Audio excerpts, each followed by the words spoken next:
Okay, good afternoon, dear participants of our conference. Let me introduce myself. I am a professor of Tashkent University of Technologies. I'm Saida Beknazarova. My research area is video process, the projection systems. Can I beginning my presentation? Farida, of course, you can begin. Could you please firstly turn on your presentation, show to us presentation as we didn't see it? Okay. Can I share screen? Yes, of course. You can share your screen. Okay. 1 minute, please.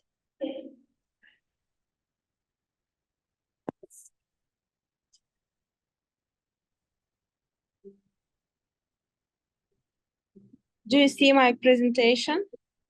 Saida, we see your presentation, but we have the problem. We could see your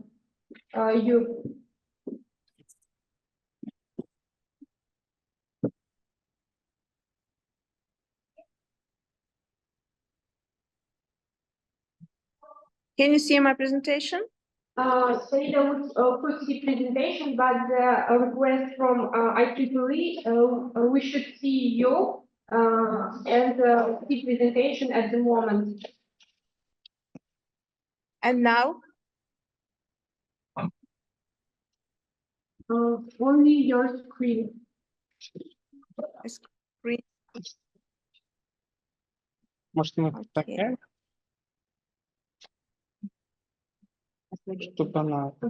Saida, I think we give you more time for to ready presentation and solve some technical problem. And would we go to the maybe another participant now? Can I tell about my presentation without my presentation? No. The main point. Saida, can you please join us from your notebook or from your computer? No. I joined from computer. Joined from my With the recommendation of IEEE, we should follow your presentation. We cannot see your presentation here in the class. First, we have to see your face when you're speaking. This is true because it is under the record. You have chance to present after the speaker ID 16. Please fix your problem, technical issues, and we will come to you after 10 minutes, okay? Okay. So with some technical issue from the speaker side, we switch to ID 16.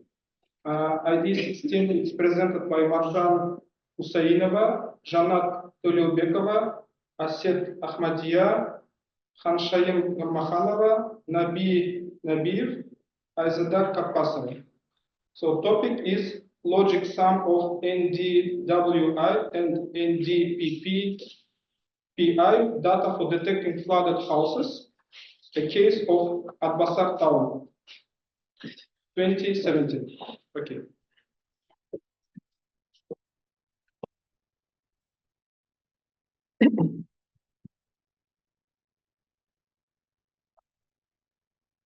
Dear participants and members of the International Conference, let me introduce my project, logical sum of integral and integral related to detection flooded houses.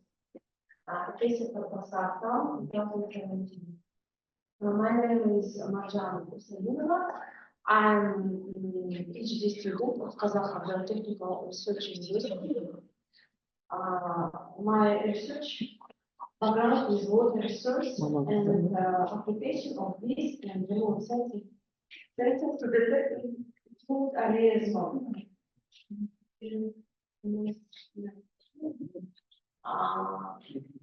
According to the UN, flooding is one of the most dangerous natural phenomena. In Kazakhstan, flooding is mainly of periodical seasonal natural. natural.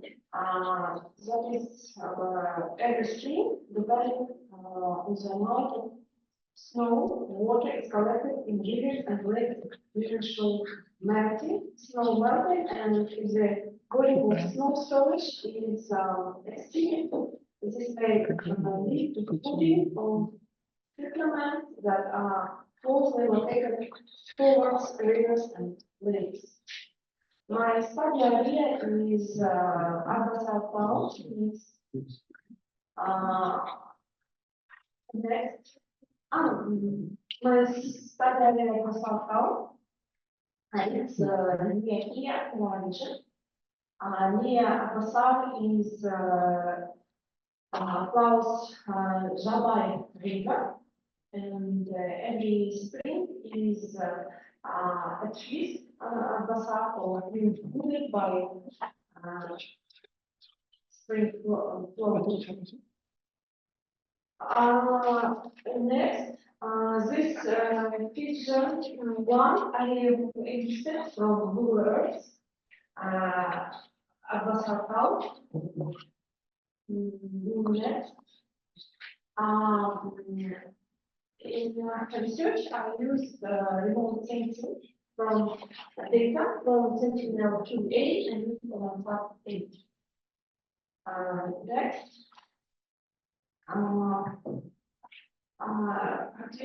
characteristics of remote sensing data.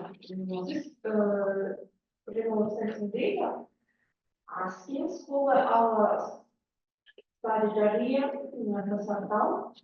I use optical remote sensing data, Sentinel-2A 10 to 16 meters of spatial resolution is visible, visible in infrared, and short-wave infrared with spectral channels.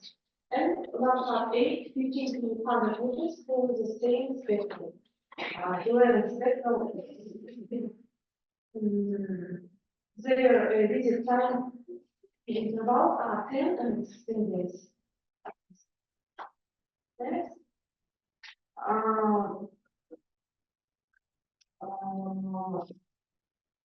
the remote sensor data processing for exacting full zone includes several consequence stages. First one is subset remote sensing data.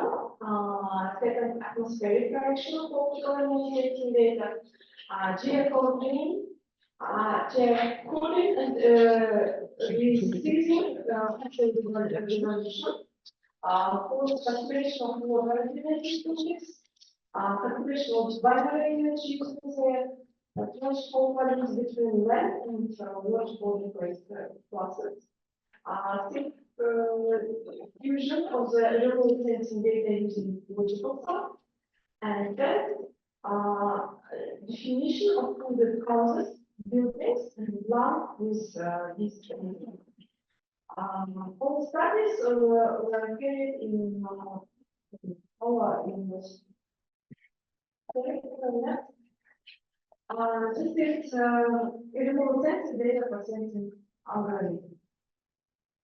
Just I use it to separate data.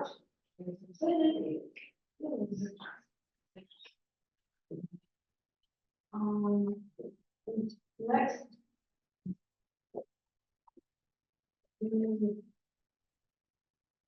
The logical sum model has been applied to clarify the boundaries and the including zone by summing rule and it found as a result of binary image, which were obtained through threshold values from water generated indexes from Sentinel-2 and from Harvey. The condition for the logical summation of binary mesh is there must be of equal pixel resolution, be equal diminution of the samples and also the ranges. And the technical formula of logical simulation for determining a water body is presented this role. Where W1 to WN, this is water and no water biomass together. No water and emerging conditions. Next,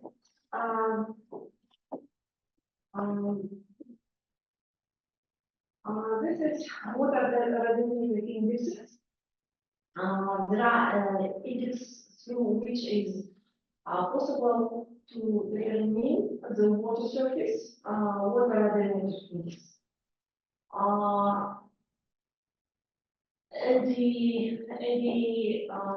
WI, well, green minus near and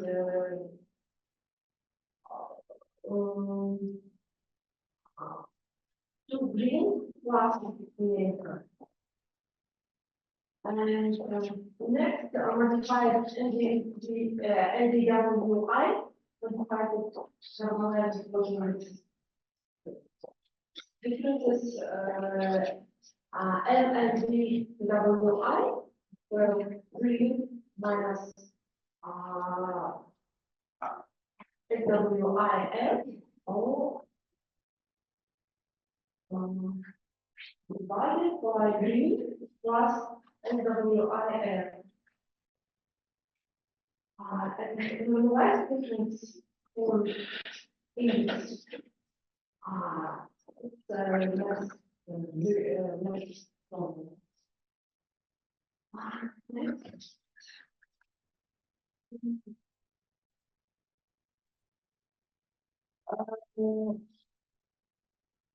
This radiometric indices, what are radiometric indices for Sentinel 2A? They have calculated the following formulas. The next was being created by our formula. And next, say, when we write 1.8, this was calculated with this formula. And next, and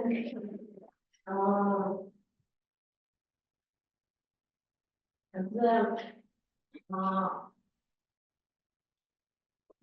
all this WI calculation, water surface have been extracted using threshold value.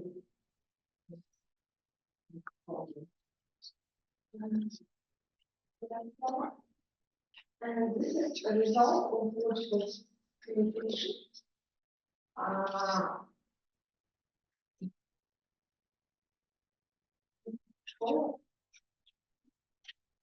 In this feature,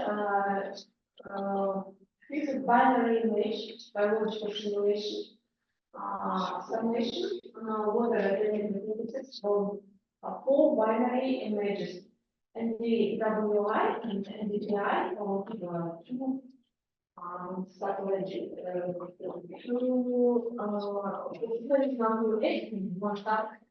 8 data. Here is other summary.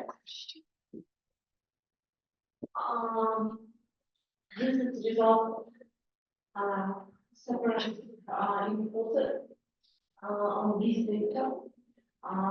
In this feature, full example of adversarial count with this data. For the sample variety and the non-distinct part of the town. It was about 400 houses. Next. This is a result super inputted on this data. And this is a ground image of the towers in the eastern part of Afghanistan.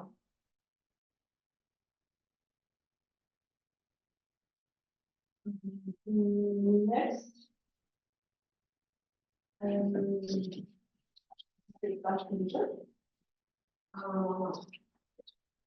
this slide, you will keep supply data, checking out and contact which of which, for each of which water surface were identified with the threshold values and the WI and NPI. And we also some method for water vapor extraction was performed, where four binary images were using NPWI and NPI, using dispatcher data and genomic sensor images. It was possible to obtain a complete picture of the total Russian sarcoma.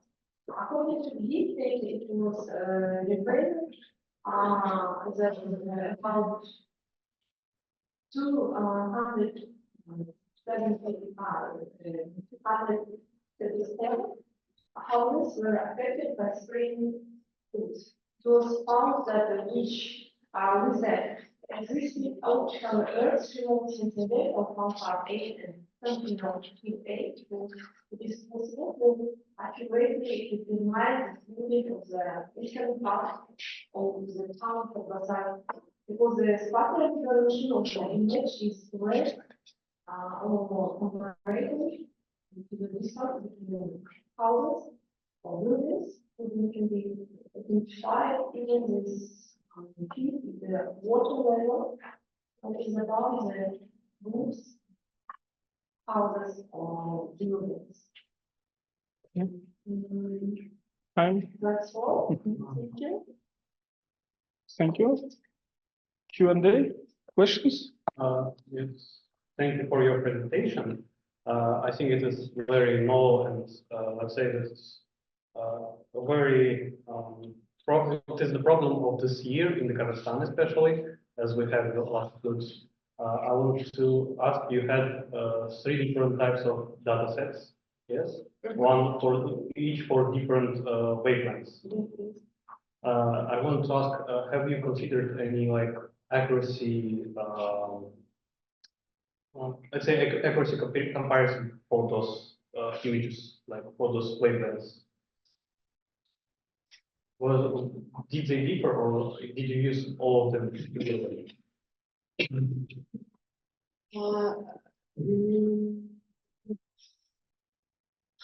There's several channels, but I didn't use all channels. I didn't show, but for example, Sentinel-2 and Landsat also have about 10, 12 channels. I use just 3 and 4 channels.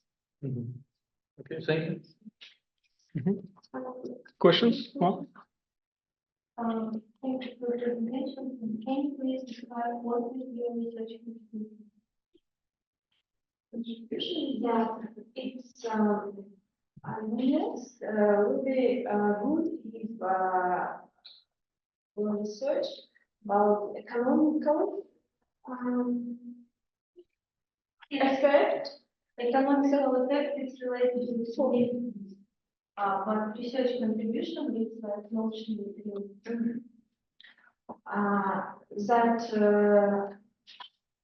That optical channel can be very good to use to show how many buildings are. For example, 237.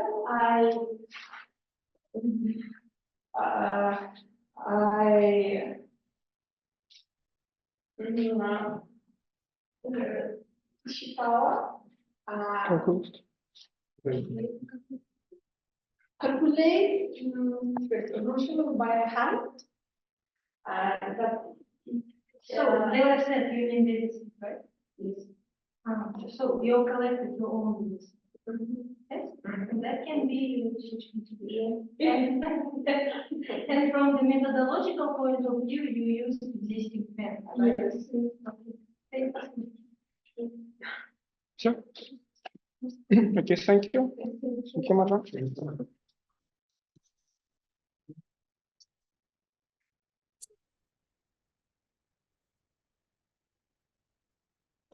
So we continue.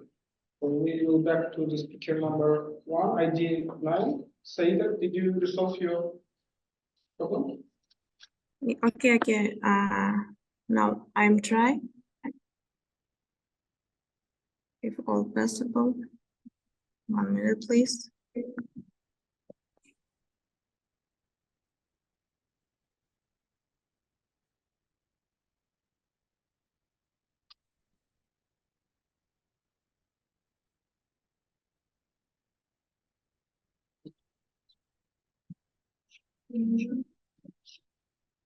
Do you see all?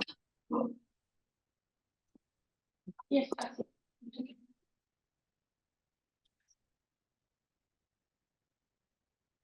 Do you see my presentation? Yes. Not correctly. Okay, I'm starting my presentation. Unfortunately, we don't see your face. We don't see your face. Can I start my presentation? Can you switch on your camera, please? The camera turned off.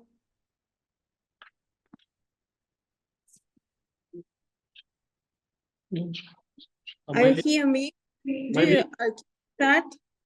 Saida, maybe can you send us your presentation? We will be just sliding. Is it possible?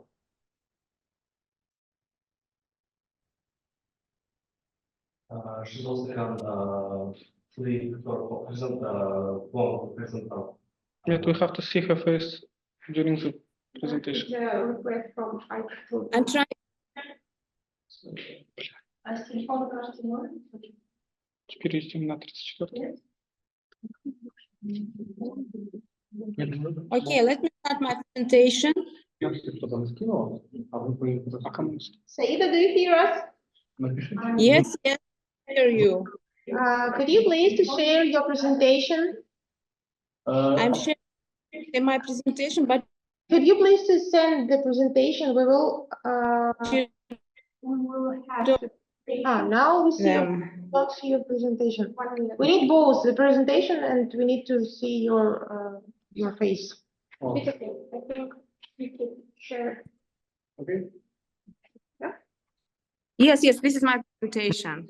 Please start. Okay, I start my presentation. The main topic of my presentation is the regression machine learning methods for prediction human movements based on the skeleton data. The main methodology of Saida, I'm hear you. we don't see your face, unfortunately. Okay, and now? Now we do. Can I continue? Yes, of course. Thank you. We are sorry for interrupting. Methodology involves use computer vision techniques for skeletal detection and the tracking follow the careful representing the skeleton.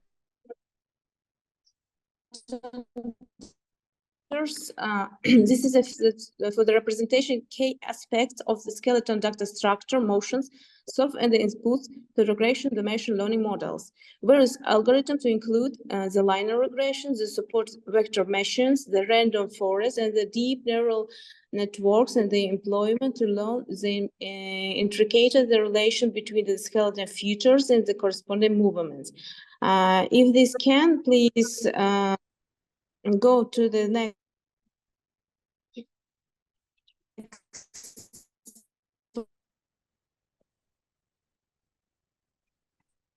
Can you hear me? Yes. The next slide. The result of the main methodology of they are preparing in this research work, it is a proposed regression, the machine learning approaches to exhibit the promission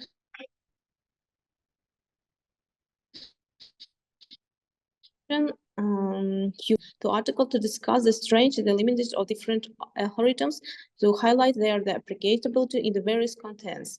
This is research that contributes to growing the body knowledge on the interaction of the computer vision, the human movement prediction, paving the way in both application.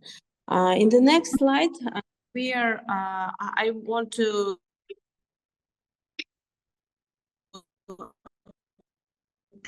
how the main methodology we are prepared and the use in our article. It is a location point.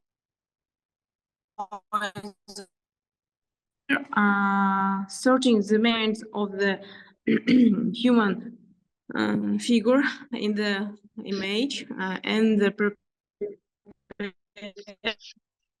model, the edges of the graphs in the square, the matrix.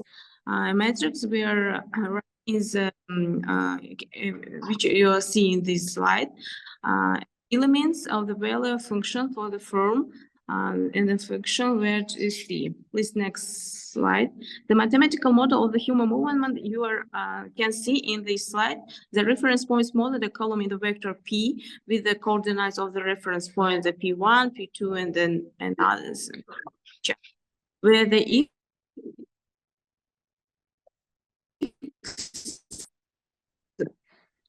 indicated, it is the coordinate of the reference points of the along they exist by the OX or Y is the next slide. Motion analysis algorithms consist of these following steps. Firstly, the motion detection in the frame indicated of the human figure in the video stream basis on the pixel comparison of the frames, constructed the coordinate axis for the given figure along the vertical from the top point of the circuit, constructed the models on the basis of the selection figure. If the part of the figure deployed on the upscale, the model is complete according to standard. Sorry. As the stage of the spline functors, we have formatted the motion analysis is the best.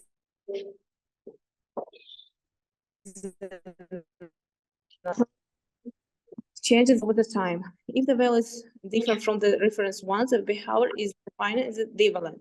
Deviation of the expression is abnormal jumps on the function, the moving points, and skeletal data, a sharp change, and the angle between the ribs. All of the calls identified by system and the deviant behavior are the additional analyzed by the person, and the information obtained is going to use the trained algorithm. In the next slide, where you can see the location, the model describes the change in the position of the reference. The points of the space can be used in the human data as the forms of the matrix QP, where right in this matrix QP, the main elements of this matrix, it is the main human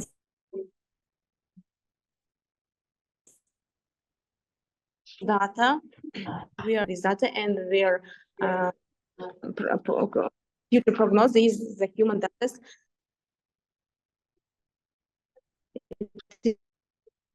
Use in our research work.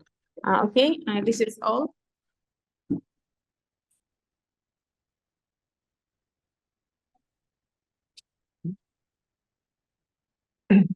Okay, question? Yes, if you have any question.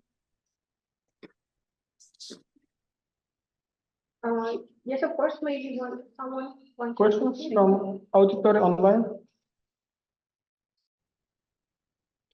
Dear Saida, thank you for your presentation. Could you please share with us any practical results? Maybe you've got any model and maybe you have results of your the metrics. What metrics have you got after implementing this machine learning approach for the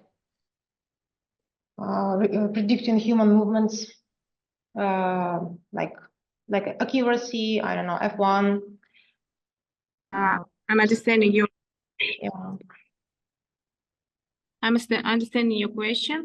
This is research work we are starting in nowadays. It is we are not have any implementation results for presentation, we are have the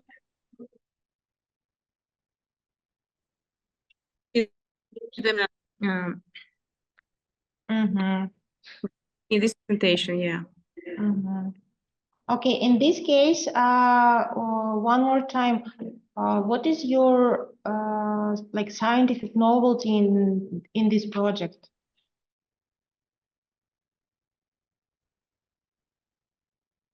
So this project, we are research the main human. Mhm.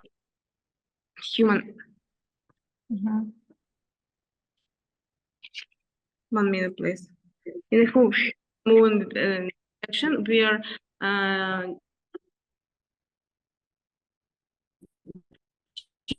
head and the body. We are use the 20 main points and their consist, and we are tracking these points of all of the time. Mhm. And on your slide, I saw that was like 15 features in your matrix. So do you have explanation like what the points are you mentioned like features and why? Have you made any analysis? Sorry, I can't hear your question. Please repeat. I'm asking about how you choose the features for your model. What's the point? Yeah. Yes, these points were calculated.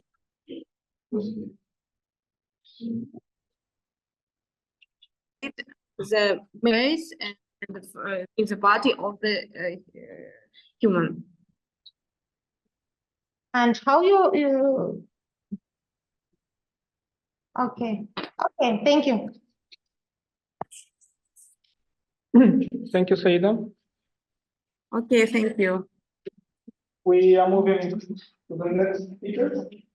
So now ID 34, Inna Roslami, Andrei Yarlenko, Serhiy Naumenko, Artur Mikhailovsky.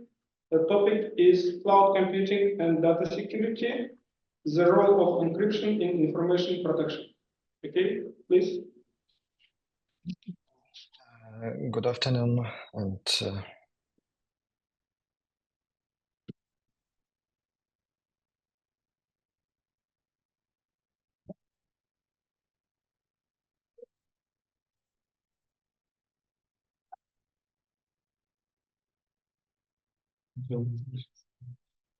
Good afternoon. So I think we had some technical problems in Turkey.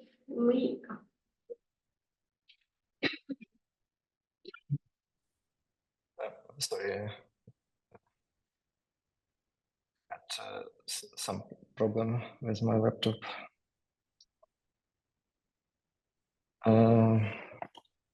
Let me represent our presentation, and do you see my screen?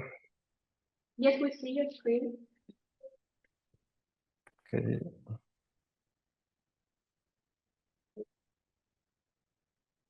Yeah. Let's present the research, the role of encryption in information protection for cloud computing by authors Inna Roslami, Andrei Yarmilko, Serhiy Naumenko, and Pavlo Mikhailovsky. Along with the benefits that cloud computing offers come challenges in cybersecurity and data security. Threats related to cybersecurity include the possibility of data leak, unauthorized access, data loss, and other attacks that can have serious consequences for the confidentiality and integrity of information. The protection of cloud computing largely depends on the effective use of cryptographic methods. With the help of encryption and other cryptography techniques, it's possible to ensure the confidentiality, integrity, and availability of data in cloud services.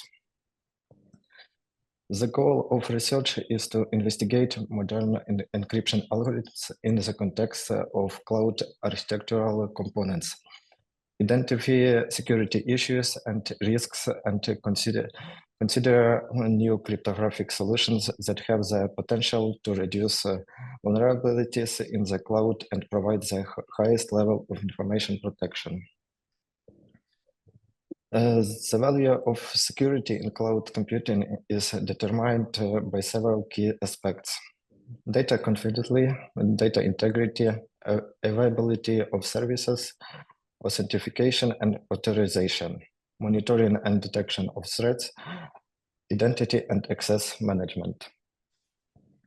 Cloud architecture is typically viewed through the lens of three models of cloud services. IaaS, the lowest level, and provides basic infrastructure for other layers.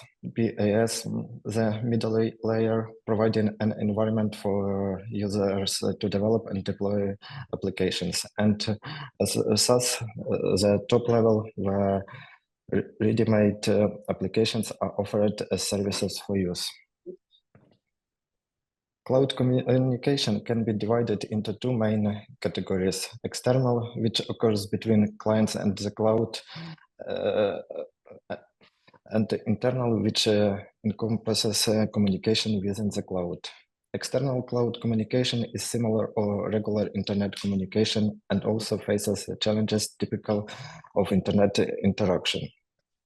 These challenges include denial of service, man-in-the-middle attacks, eavesdropping, flood-based IP spoofing, and masquerading. Solutions to these issues include the application of traditional methods such as SSL, IPsec, cryptographic algorithms, intrusion detection and preventing systems, traffic scrubbing, and the use of digital certificates. Let's consider cloud encryption. Homomorphic encryption. Homomorphic encryption allows communications to be performed on encrypted data without decrypting it, making it ideal for confidentiality protection in cloud computing.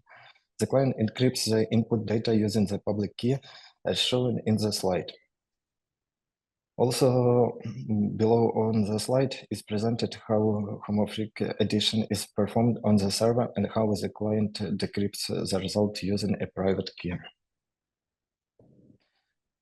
A fully homomorphic encryption. It's an extension of homomorphic encryption that allows not only homomorphic addition and multiplication, but also the computation of arbitrary function on encrypted data.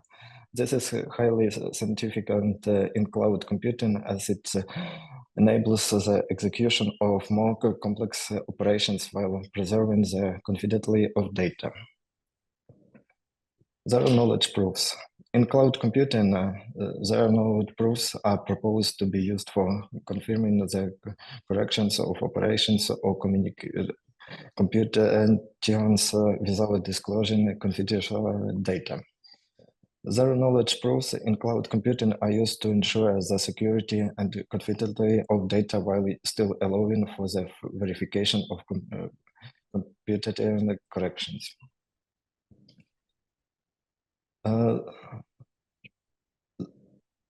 The knowledge proofs algorithms includes the following encryption steps: initialization, data encryption, knowledge proof, verification, result retrieval. Attribute-based encryption. In large volumes of data stored in cloud environments, attribute-based encryption becomes a key element for effective access control and ensuring confidentiality. Attribute-based encryption in cloud computing stands out for its indispensability in ensuring data security.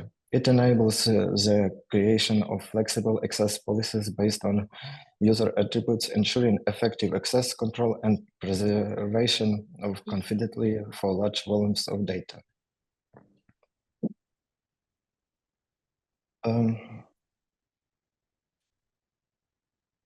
Multi-party communication in cloud computing is an important mechanism for protection as it allows computers on encrypted data without revealing their contents. This approach enables performing computation on confidential data without the need for decryption, making it an effective tool for ensuring continuity in cloud environments. Mathematical model enables participants to jointly perform computation on encrypted data without revealing their contents, making it an indispensable mechanism for informing security in cloud computing.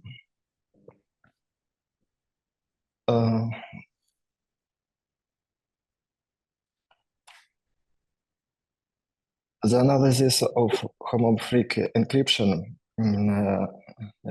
the knowledge proofs ABE and MPC provides a variety of choices depending on the requirements of specific use cases.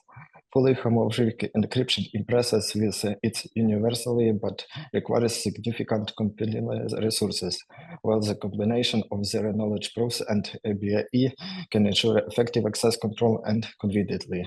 Alongside the selection of encryption algorithms, additional security measures such as rigorous key management, multi-factor authentication, and data monitoring are important. Thank you for your attention. Thank you. Questions? Yes. Thank you for your presentation. You said about two kinds of homomorphic encryption. The first you said about partial homomorphic encryption, the second full homomorphic encryption in your cloud computing. You know that we have what kind of homomorphic encryption used in your research work. For example, partial homomorphic encryption is the STAM, the null, error, and etc. And the full homomorphic encryption is the Gentry, and etc. What do you mean about the homomorphic encryption? What kind of homomorphic encryption are you used in your research work? I'm sorry, but I think I missed part of your question. Thank you for your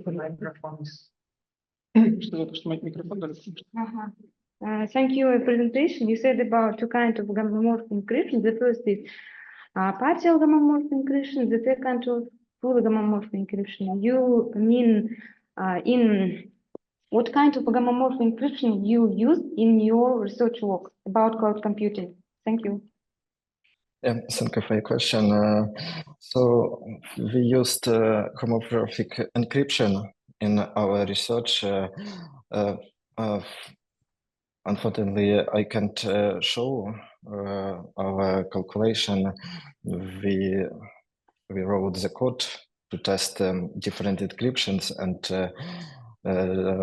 our calculation showed that homomorphic encryption was the best, but I can't show this right now. More questions? Thank you.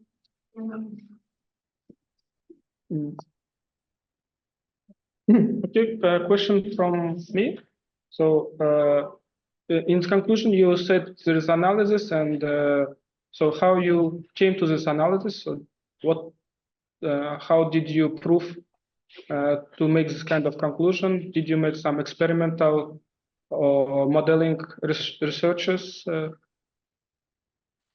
Yes, so we used the same data input and with different algorithms test like speed, performance, and as a result we saw what encryption is the best. Okay, thank you. We move Yes. to next speaker. Okay. So ID number 50. So Aygul Adamova, Tamara Lukabayeva, Nurgalım Adamov. Topic: attack detection in IoT using RF and ANN. Thank you. Good afternoon, everyone, and welcome to my presentation. First of all, let me thank you all for coming here today. And let me start by saying a few words about my background. And I'm PhD of Computer Science at the Department of Computer Engineering at the Asenite University. And now I'm working on a project about IoT security. As you can see on this slide, and my topic today is adaptive attack detection in IoT using random forest and artificial neural network. Next slide, please. Why is IoT security important? IoT networks are increasing in numbers. They are no longer only confined to our homes. A couple of smart thermostats here, some smart lights bulbs here. There are growing in stature in healthcare or smart city solutions, retail and manufacturing, among others. How you can see on the bar graph, retail commerce sales are growing as the efficiency and effectiveness of IoT devices and network increase. So will their outreach into more sectors and consequently society dependence on their functionality, and because more businesses could migrate online with e-commerce replacing brick and mortar stores, for example, and keeping their integrity will be paramount and avoiding shutdowns. Next slide, please. The following year-over-year comparison of IoT malware attacks showcases the industries with the greatest percentage change. In almost every direction, we see a significant increase in attacks. And if you pay attention to the direction of technology, then the growth of attacks in 2023 compared to 2022 is 3 times higher. Next slide, please. There are a sufficient number of attacks, and they can be inflicted at various stages during the interaction of the IoT. These slides show different IoT attacks, and most common attacks in IoT, and physical attacks are a type of cryptanalysis or analysis of information system in order to detect hidden aspects of devices and system using the properties of their implementation. For example, earth interference, malicious node injections, physical damage, social engineering, sleep deprivation, and if you say about network attacks, is an attempt to gain unauthorization access to an organization's network for the purpose of stealing data or performing other malicious activities. For example, passive traffic analysis, spoofing, sinkhole, and civil attack, and so on. The next slide, please. The research methodology is demonstrated in this slide and consists of several processes.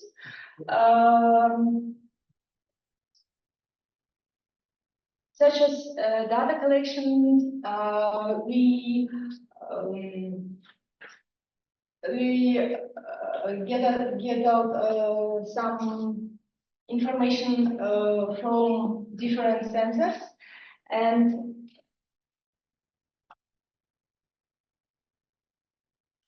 data preparation, such as data profiling, cleaning, reduction, and transformation and validation. Then next stage is data sampling. Then we we separately over data for training data and testing data, maybe 60% of training data and 20% of testing data. Then we choose machine learning methods. As shown in slide 2, we choose 2 machine learning methods were used in different classifiers. This is random forest and artificial neural network. Then the resulting models were compared with test data, and as a result, in last stage, we assessment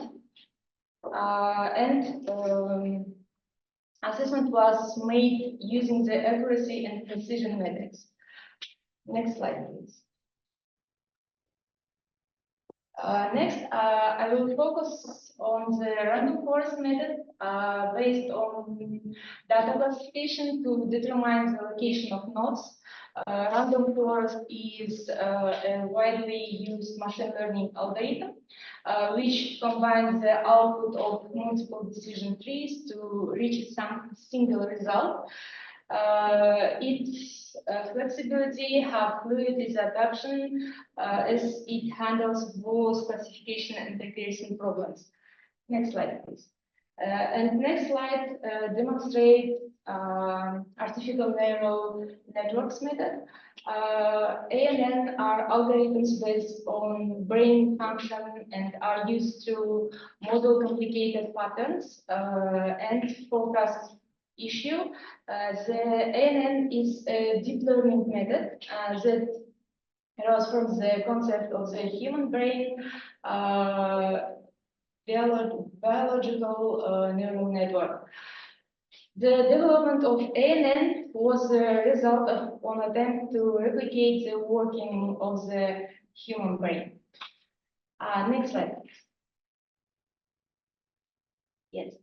To identify the data set, Google Scholar was researched using the keywords IoT security, IoT attacks, the DOS, IoT with keywords dataset.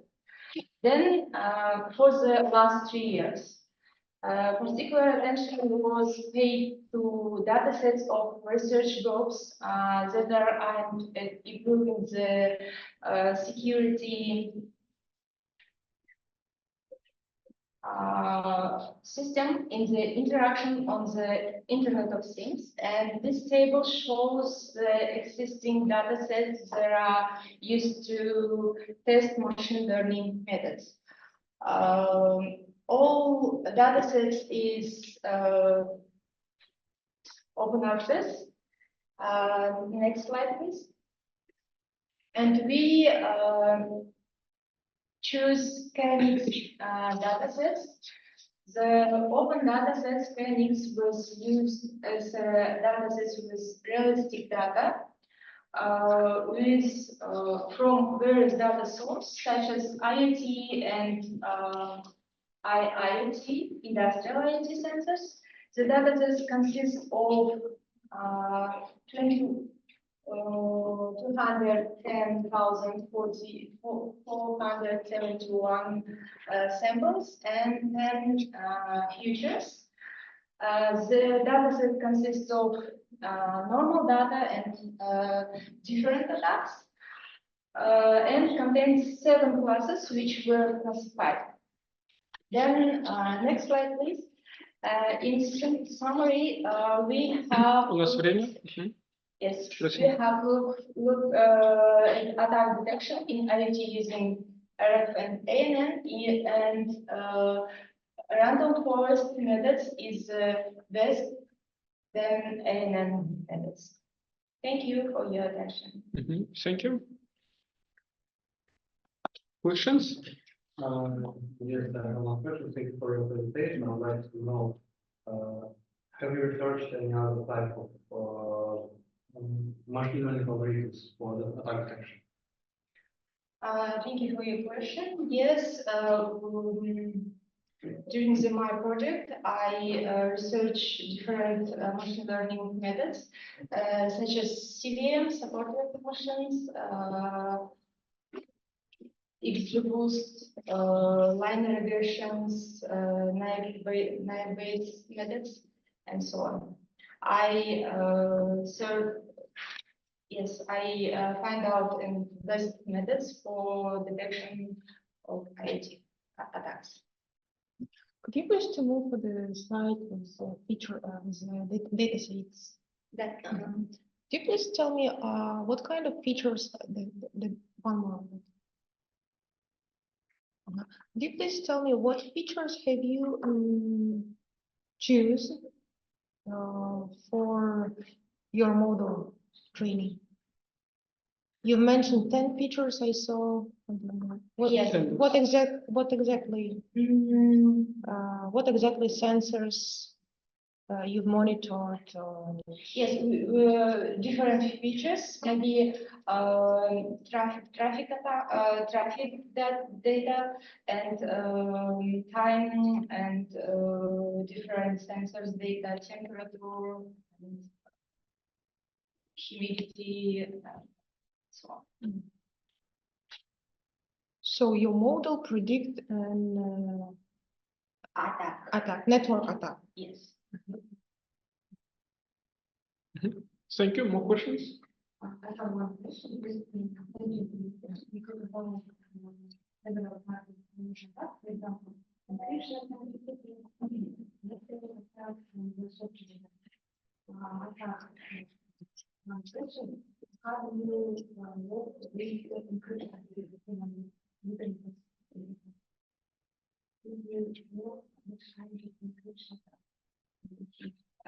Encryption attack, maybe I researched some lightweight cryptographic algorithms, and maybe this method is very best for detection for encryption attack. And what kind of encryption are you looking for? Encryption. I'm looking that. Can you please show first? No.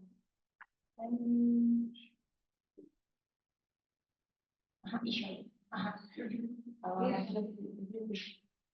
Yes, this is side channel attack. My man in the middle. Various cryptography is best, but for detection is encryption attack, we use lightweight cryptographic. Yes. One additional question, if it's possible. How would you validate your model? What, the goodness of it, or maybe some statistical analysis without how you? Yes, we have some normal traffic, and if our algorithm detects some change. Anomaly. Anomaly, yes, we can research how attack is the best подходящий.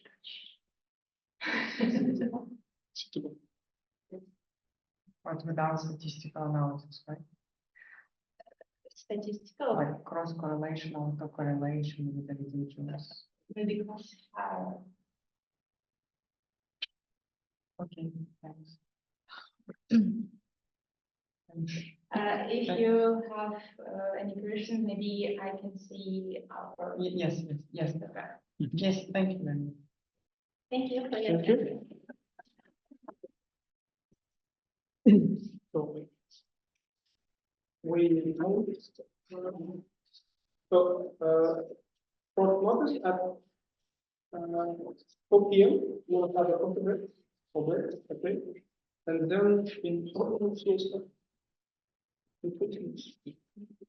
And in 20 minutes we will start coffee break in 4 p.m. Okay. Next speakers ID 51. Okay, Chun Yang Ngo, Jin Huang, Monawar Mahmoud, Ahadi Hassan, Noras Madhabi, Noura Shalkova. The topic is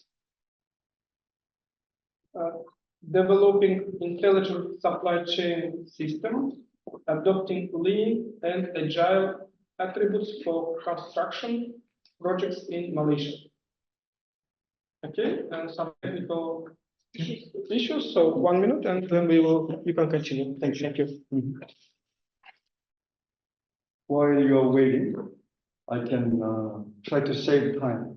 This is Hajin Huang from Astana IT University. I'm a professor here at School of Creative Industries. My co-authors are mostly from Malaysia because I worked for Sunray University before I came to Astana IT University in January 2024. So first author is from Sunray University, Malaysia. Second author is me, and the third author is from Curtin University, Malaysia. Curtin University, Australia has a campus in Malaysia. And fourth author is from Sunday University also, and then fifth one is from University of Malaysia. And then the sixth one is my colleague at the Astana IT University. Okay, so we have 6 authors. Is it now available? Yeah.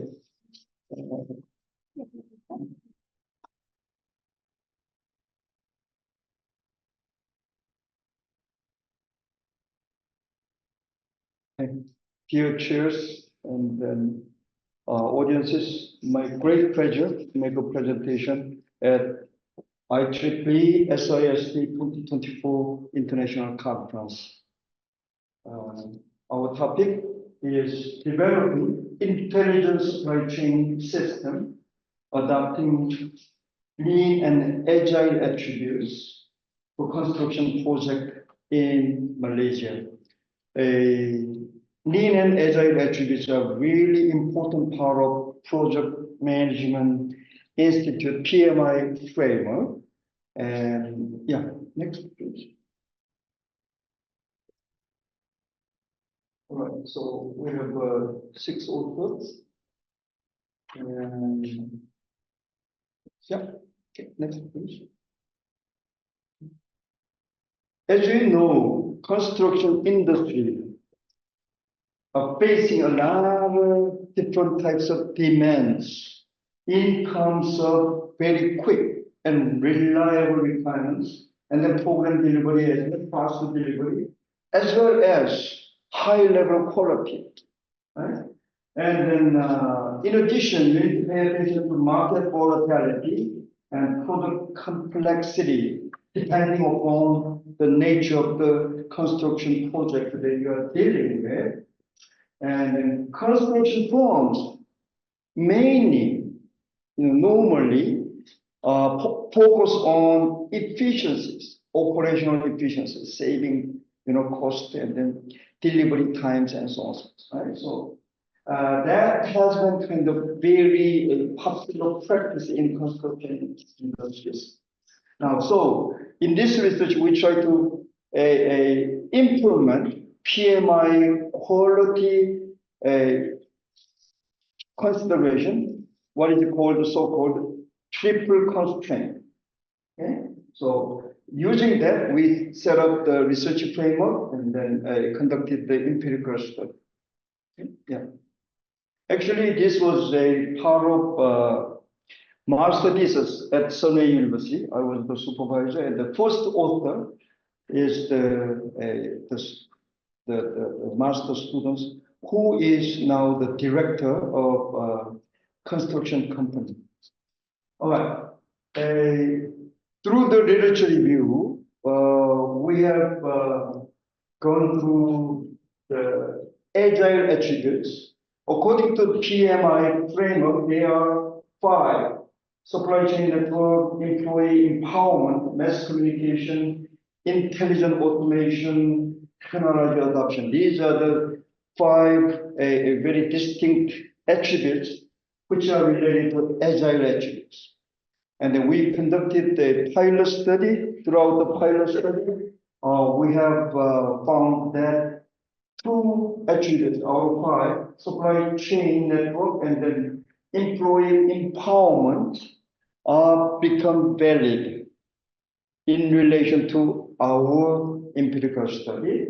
So two attributes were chosen. The next, I think one is missing. Yeah, please, people. And the lean attributes, according to the PMI framework, there are also five attributes available. And then again, we conducted the pilot study, and then the finding is the quality control and the supplier networking become relevant for this empirical study. So 2 out of 5 for lean attributes, and then another 2 out of 5 for agile attributes were chosen to be included in our research framework. Okay, next. And then now, in addition, to ensure the quality of the construction project, PMI has a very clear recommendation about 3 dimensions: time, cost, and scope of the project. These 3 are very important dimensions of the quality criteria. Okay? So these 3 will be playing very significant roles to ensure the project success. Okay, so with that, we came up with the research framework, research model, right? And then at the very left-hand side, supply chain network, and then employee empowerment, quality control, and the supplier network. And then at the middle, time, cost, slope, sort of PMI triple constraints are there. And then at the right-hand side, as a dependent variable, project success is included in our research framework. Okay, we try to find out if there is any direct effect exists between the variables. Okay, yeah. So what we have done was, as I mentioned, we conducted the pilot study to ensure the feasibility of data collection and then the questionnaire survey designs and so on and so forth. So we have contacted 100 industry practitioners. Okay? So these are the people who are working in construction industry in Malaysia. And this pilot study was used to come up with, to revise our research model. And then the research tool was the statistical tool was basically SPSS and the Smart PLS. Right? And then revised research model was constructed as shown before. With this revised research model, 612 people were contacted to conduct the questionnaire survey with the revised model. And then obviously time, cost, scope, all those criteria considerations were asked in the questions. Right? Yeah. The research survey that has the coefficients, yeah, that one. So this one shows the coefficient of the beta values between 2 variables and so on. So based upon the empirical research, all the relationships between variables turn out to be relevant and valid. Okay? So p-value, as you notice, the p-value is very, very small. And then that means very sound evidence was observed to support the direct effect. among the relationship between lean and agile attributes, and then triple constraints of PMI framework, and then consequently to the success of construction project. Okay, yeah. So research findings can be summarized as supply chain networks have positive impact to the time constraint. Employee environment has also positive impact on cost constraint. Quality control has the positive relation to scope constraint. Supply networking also has the positive impact on the scope constraint. And then time, cost, and scope, these quality, the triple constraints are turned out to be making significant influence to the project success. Okay?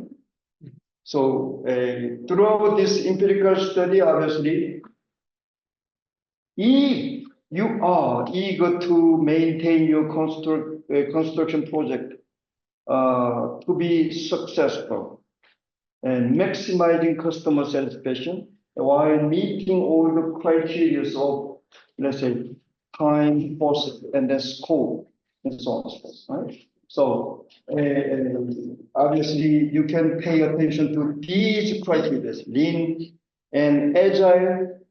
In the reality, actually, lean and agile may be sometimes conflicting each other.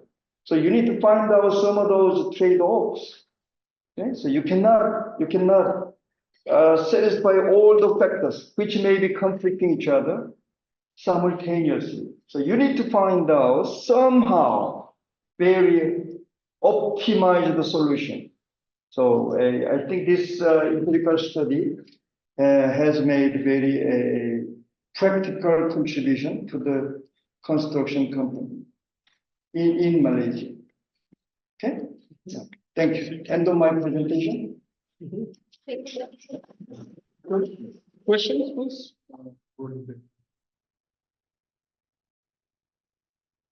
No.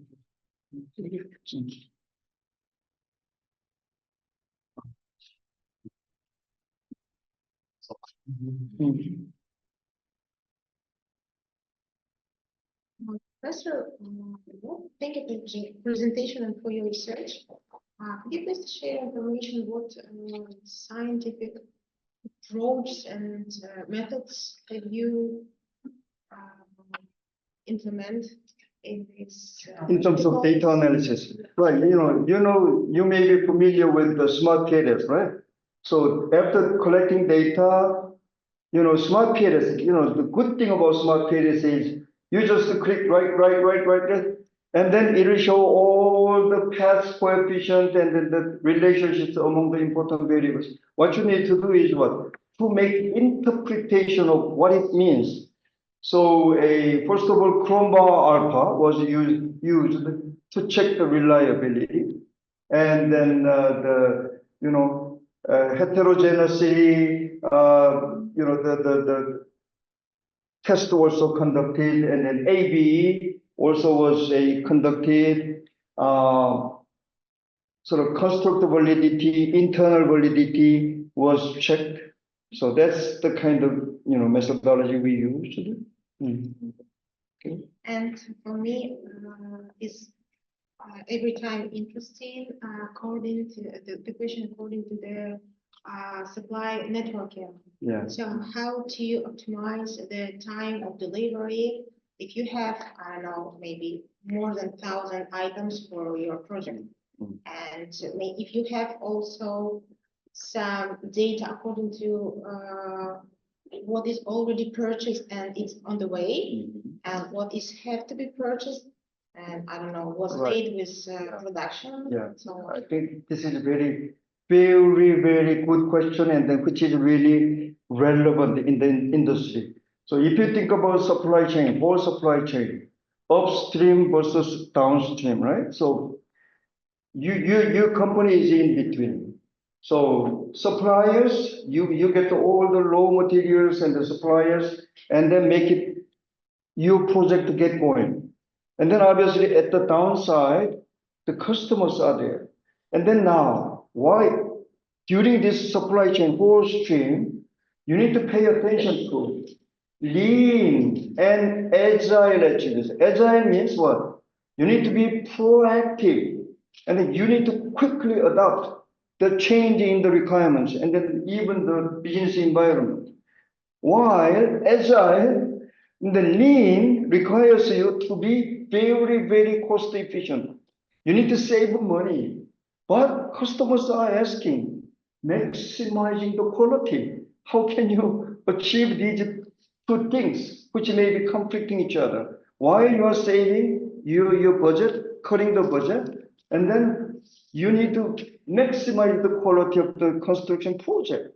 So that's the thing. So that's why we decided to conduct the empirical study, try to find out, all the attributes cannot be satisfied, cannot be included in our model. So we conducted the pilot study and they say, which may be more relevant, which may be,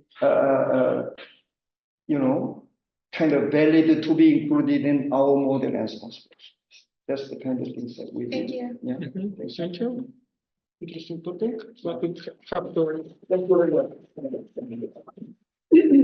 So next speaker is ID 71, Zeynep Alınjantı'dan, İldar Yunatov, Aliya Abdirahman, Şınbolar Unaybayev, Assessing Electoral Integrity, Pillars, Partial Homomorphic Encryption in e-voting system.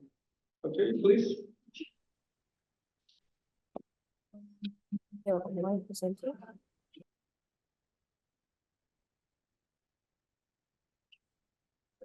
So, can you see our presentation? We have your presentation, but I don't see it. So, can you see my camera?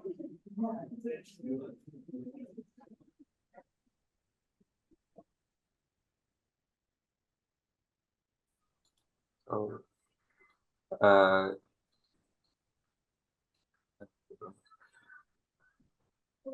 hello, good afternoon, dear IE chairmen and participants. And today we're going to present our research work on partial homomorphic encryption as a possible way to resolve this issue.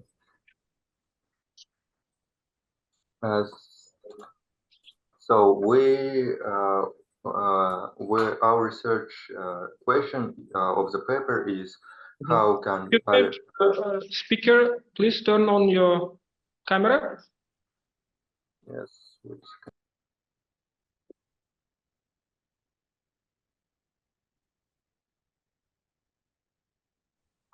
So our research question of the paper is how can Tyler algorithm properties enhance data security and bolster anonymity in an electronic voting framework while ensuring the integrity and confidentiality of the voting process.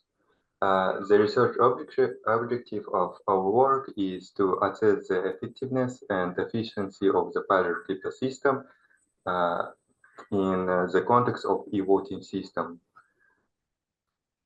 Next. So we compared the two methods of voting, the traditional paper-based voting system and e-voting system. In the table, you can see that e-voting system has huge advantages in time over paper-based traditional voting. Next. So related works in this table we have briefly described the related works and their contribution, their key contributions, like what method they used and what conclusions they made. Next. So. The concept of homomorphic encryption is created in 1968, and only in 2009 that was the feasibility of fully homework encryption was demonstrated to the work of Craig Gentry. So the main logic of the Pylor encryption is that in this formula you can see, so encryption plain text and multiplied by the second encryption plain text will give us the same result as if we added two plain text. And in the table you can see the different methods of the Pylor crypto system and their operation type and operation counts. Next. So the Pylor is created, Pylor crypto system was created by Pascal Pylor in 1999, and the system has four primary operations. It's key generation, encryption, decryption, and homework operations. So the Pylor particularly method is known for its addictive homomorphic qualities, which makes it suitable for secure voting applications.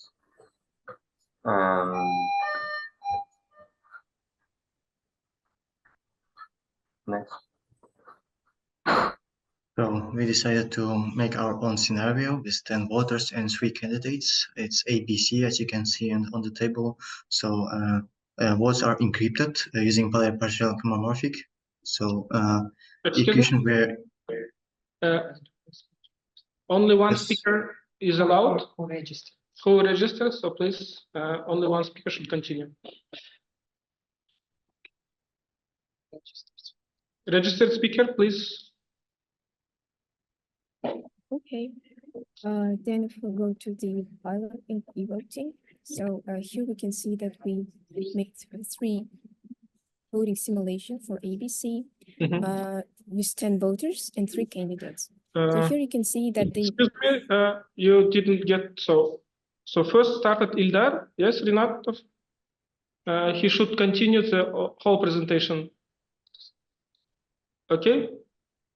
We divided so that- presentation. So please, so that we can Mr. Rinatov, continue. So in a voting scenario, we have 10 voters like votes, and the candidates are encrypted votes, so that the candidates that vote for A candidate, B and C, they will have the different encrypted vote result. As for A, it will be A1, for B, it will be A10, and for C, it will be E1000. And this can ensure that every voter have the encrypted vote for each candidate right. Next. Next. So this is our scheme of e-voting. So the electronic voting security system utilizes a secure process where the votes are encrypted using Pilot algorithm created ciphertext that's stored in database. This system, through the homework properties of the Pylor algorithm, enables the multiplication of encrypted votes directly to calculations like E, M1 plus M2 without decrypting them first. And in the figure 1, you can see that our system the user will be cast a vote, send the user public key, and the database will send the private key to the administrator that will be check the voting on validity. Next. We have several algorithms in our paper. So the first algorithm will ensure that generate Pylor ecosystem primes numbers. So in the function, so the prime numbers will be ensured that will be random, and and right. And in this algorithm, we demonstrate that we used 16-bit prime numbers for P and Q, and for efficiency balance demonstration of the algorithm with the manager of the simulation. Next. In the algorithm DUA, we generate random numbers that comprime to n squared. So the uniqueness of ciphertext of parallel encryption relies on selecting random values that are comprimed to n squared, ensuring the desync of ciphersets for identical plaintext. This procedure guarantees both secure and randomness, making the parallel encryption suitable for high-stakes applications like e-voting. Time, please. Yeah, so in the next algorithm. For conclusion, we have time. Okay, next to conclusion. We have several algorithms to this. In the conclusion, we will suggest that the parallel encrypted system will be used to in e-voting system, and this will help to make the it will conduct the covariance security analysis and develop robust trees models to identify the migrate potential.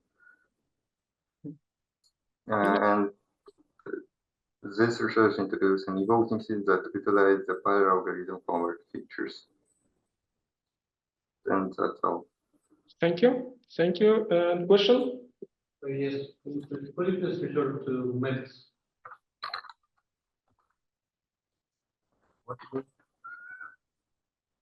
Can you please show the slide with the MEDIS? 6 slides, 6 slides.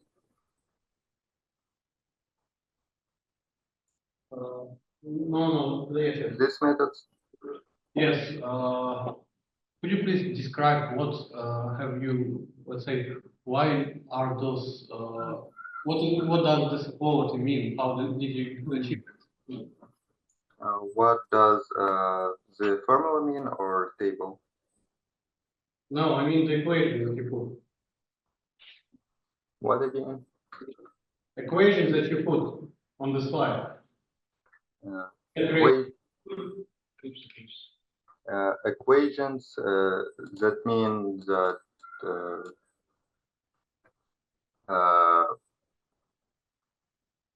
the encrypted votes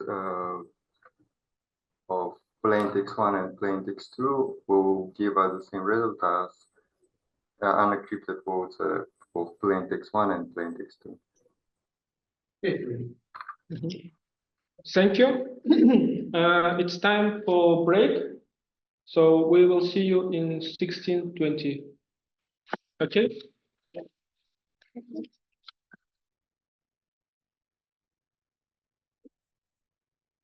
And can we have ID 91, 110, 115 here or no? Let's break on.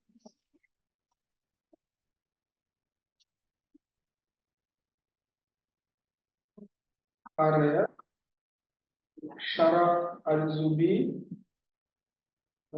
Abdullah Liban, Firas Taisir Muhammad Al-Sarar, Wahid Ali Khanam, and Yusuf Bakr El-Ibari. So topic is blockchain enabled mobility service in smart cities.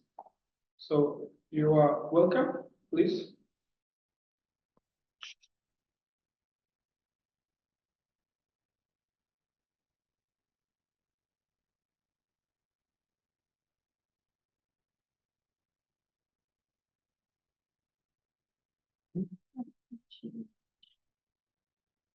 Stage Muhammad.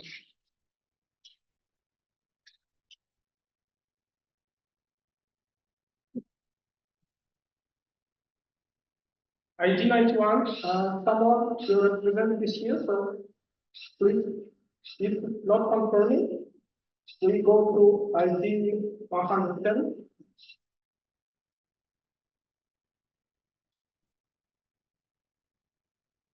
Can you hear me?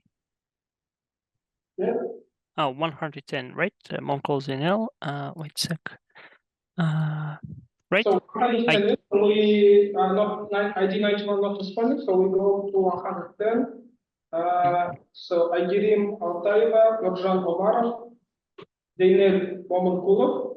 Topic is CNN, an hybrid model for dangerous sound detection in urban area. Okay, please, you're welcome. Should I turn my screen Camera. with? And Yeah. One. Can you see me? I guess. Right. And should I also turn my where is this screen? Right. Yeah, we have to see your presentation and yeah, of course. So one moment, I have two technical issues a little bit. I guess this presentation. Are you seeing that, right? Partly, yes. Now, yes. So I guess so. I guess good day, everyone, from the conference in Astana. So our topic is CNN and a hybrid model for dangerous sound detection in urban area. I'm the master student of IE2 second year Moncalls NL, and today I'm going to present my project from our teams. Okay, our project from my team. So, firstly, it's not too much information about slides. It's more about my oral presentation. So if you have any question to ask me after, I will be really pleasured. So idea of the project is to firstly decide which, it was starting before starting with which the best surveillance service system are best from compared to video analysis, audio analysis, maybe some like infrared analysis as using in some security systems nowadays. So firstly, after we decided everything that our project will be, we firstly started with the idea of the project, and we found that the audio surveillance systems are now have a lot of advantage compared to other systems, like detection in low visible conditions, right? For example, at night, when the video systems should covered with some special night vision systems, yeah, or AI maybe for transforming the black screen into like more light, so everyone can see the what's happening in the screen.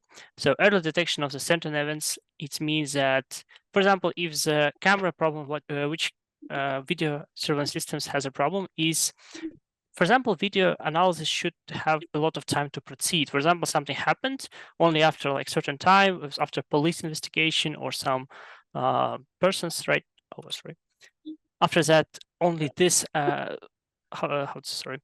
after some time, the video surveillance can be watched, right? And same time, the audio systems can be immediately say that something is happening, some gunshots happened, or like glass break, yeah, or dog barking, or child crying, and so on. Systems are much faster response compared to the just the video, right? Detection of specific sounds. The sounds means that everything can be detected. Every single human step, yeah, for example, braking, shooting, and everything can be captured together and say that this happened in, for example, this address in this street at that time. So everything can be monitored. Indicates of emergencies and cost of installation and efficiency, because there is no need of storing too much data in like servers, in hard drives, right? It's only sensor videos, and by our research, the videos takes much longer space on to, for example, servers, right? Is if you ask any security company, they say we don't store our video surveillance systems for longer than 30 days because it's too much in the cost, right? And last one is complementary use with video systems. If we don't gonna say that the audio system is the best choice for every system of surveillance, right? We can say that it can be combined with a video system, like working together. In this case, it can be helpful in a lot of different cases, like in situations. So in this image, we can see, for example, we have gunshots, right? The police center only receives it by sensor and already can respond quickly rather than going into the investigation by like calling what's happening inside this. Yes, it just gives the audio, maybe AI, some vision, and after that they're saying, yes, it's happening some actions, so we should go to check. Architecture of the proposed network is, okay, this in the paper was presenting our like two main version of architecture. First architecture is more like how we vision our vision was before and what happened after. So we firstly start with audio frame waveforms. Everything in our like world is a wave into like some kind of way. We're buffering with some overlap, so we just find partially what is happening activity. For example, if the decibels is much higher, for example, we have normal, calm, like nothing will happen in outside. After some time, if we have like really explosive sounds, like something exploded, something happened, and then we just find this case, not like all 24 hours audio, right? And then we do some pre-processing, process the deep learning model, and classification. So before we start our model experiencing, we start with the data sets. Yeah, we find the two main data sets. The first data set is called Urban Sounds 8K. It's like the state-of-art data set right now for this type of problem. It contains 10 classes, about 900.va file. It's already preprocessed, and total have 8,732 audio files, and total is 6.6 gigabytes overall. So it's kind of good, but the problem is sometimes it's not so necessary to use, for example, children playing right song or drilling or engine idling, because it's a little bit noisy sounds and can be useful for capturing some like bad or harmful actions. At the same time, we have our urban audio data set, which we collected by our team. It contains 10,000 samples for next 8 classes, right? And unfortunately, due to unbalance of classes, we cut like 50% of this data. So it actually has around 5,000 samples, right, for 8 classes, which is more, I guess, for our team is useful. So it's like crying, dog barking, emergency alarms, explosions, firing, glass breaking, screams, and the sound of weapon firing. Unfortunately, we don't have specified gun shots. For example, if it's just pistol or it's like shotguns or some other weapons, right? So it's like weights around 20 gigabytes, sorry. And features, of course, the model can perform good for our for our vision. Model just kind of simply says that this without any feature and without any model preprocessing can show best result. But the problem is if we use some noise, if we use other signals here, we just can't only say that, for example, someone plays some turning on the video of like shooting guns, right? And saying that police, hey, come here, we have like fake shooting guns. At the same time, they do something really bad in other places. So that's why we have 5 features, which for our team is decided as best or state-of-art models. Using its short time Fourier transform, as you can see in the first picture, the chromograms, Mel frequency spectral coefficient, and spectral contrast. I'm not gonna too deeply inside each one because it takes a lot of time to describe each one. The main reason is using by them all combined is because we want to take any features to prevent any fake alarms or to just show that our model is already capable of using them together, and it can be compared to the really good models for this data set. And what we start with the audio file, right? So first stage is we extracting the features, as you can see, and we just save the features files into a .numpy file. And in the right side, you can see the legend, which layer is affecting it. After that, we apply convolutional neural network with a recurrent neural network model, with applying the filter max pooling 64. Yeah, unfortunately, I didn't provide what exactly. Yeah, max pooling, yeah, it's right in this here. So max pooling was a 1D operation, so it's 1D, 1D will become 2D. And after that, it will be kernel size 3x3. With 2-layer CNN because it's optimal size of CNNs to provide. We also use 3 or 5. It just doesn't increase too much performance. So that's for the reliability. We stay on the 2 layers. And after that, we apply the recurrent neural network without any additional features. Only use like global average pooling. It's to like we're not using global max pooling because sometimes it's better to keep some information to our models. We use a dropout layer as a 0.5 to remove from the overfitting model. And after that, we apply the recurrent neural network and finally provide the output for each classes, last acceleration function softmax, which returns out to probability. The overall model you can see is here. The first image a little bit blurry, sorry for that. And I guess, yeah, results. So we achieved something around 90% of accuracy Well, at the same time, the model loss was around 0.3. I guess it's good result because it compares the best models of this thing was around 0.2, 0.1. And same time, they're not increasing the accuracy too much. So I guess our model is like kind of fine for showing this. And after that, we outputting the something called results because it's multi-class binary classification.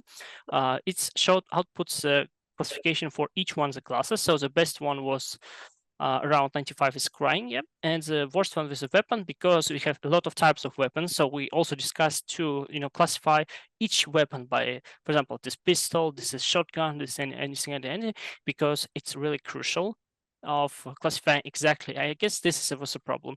Also, emergency alarm was kind of problem. And in the next slide, you can see confusion matrix result. It's how many is predicted correctly compared to, yeah, sorry.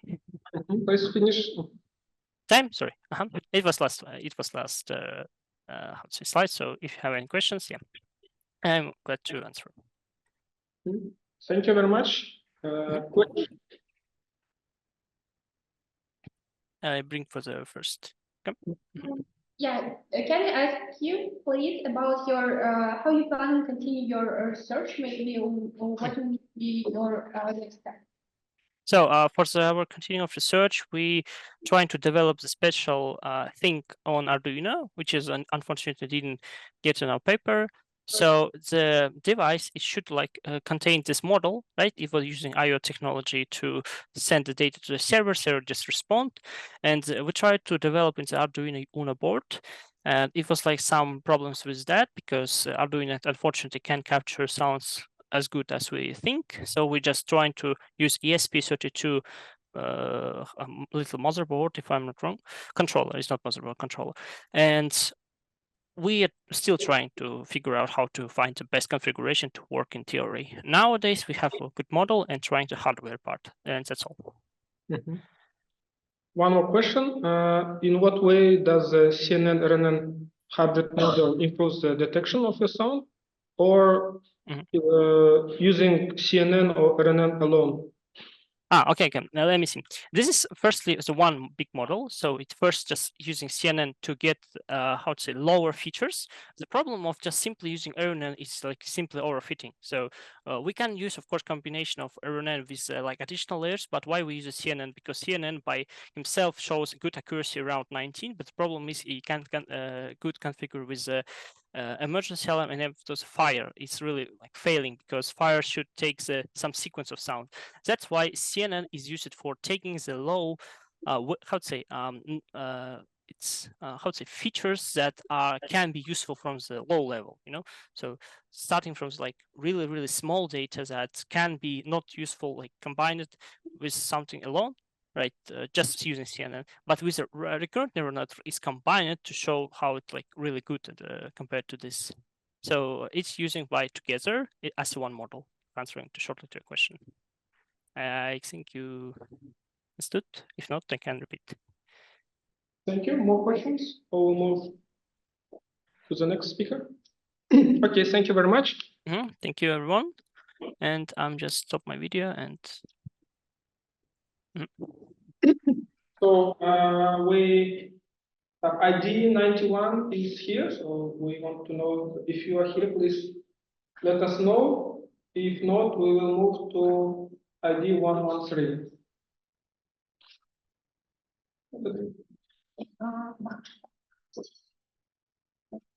ID 91. So we go to ID 113. Bakhchan Ulanbayev. Topic is navigating deep learning powered line detection for whiteheads. Okay. Hello, I'm here. I think there's a mistake because I was also in the others of that article. Can you show it? Can you bring the presentation? Hello? We cannot, your quality is very poor, so that we cannot see your screen and we cannot see your. Should I start sharing my screen? And you have very bad interference. Okay.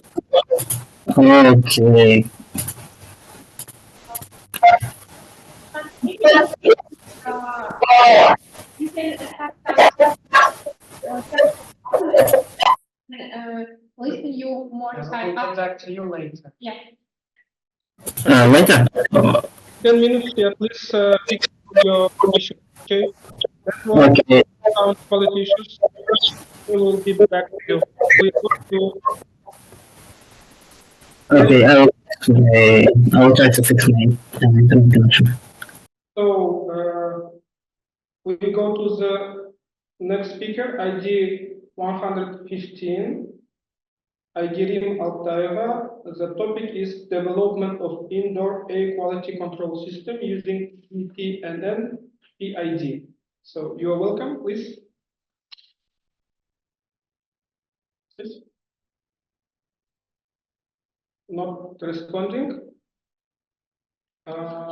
We have next speaker, ID 116, Nurjan Omarov. Topic is a multi-layered approach to hazardous sound identification using deep convolutional neural network in dense metropolitan environments.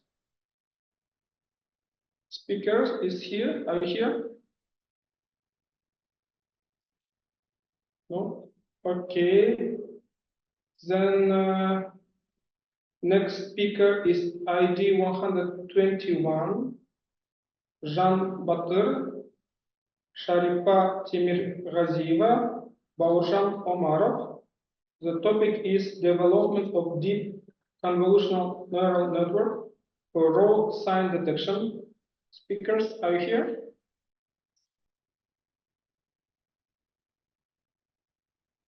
Are you online? Jean Batır, Sharifa Temirgaziyeva, Baurjan Omarov. ID 121. If you are here, you can start. Hello, I'm here. Okay, please, you are welcome. One moment, please.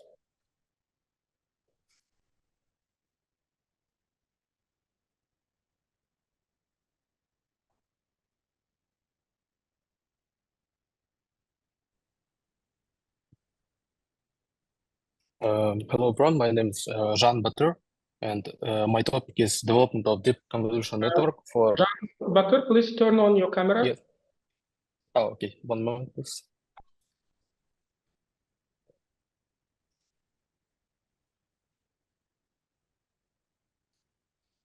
Can you see me? Yes, please continue.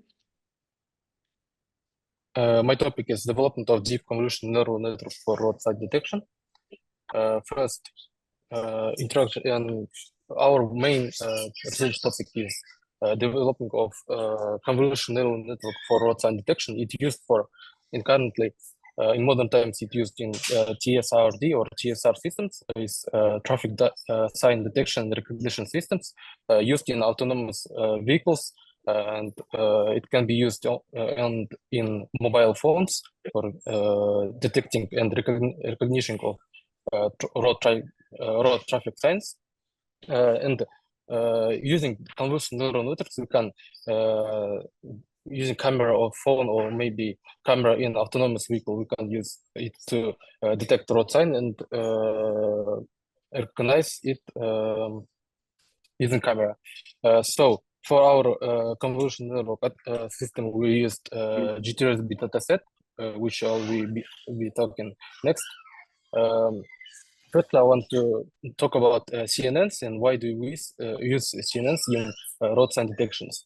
Currently, CNNs are used in image processing systems, models, and it shows very high accuracy and efficiency in this section.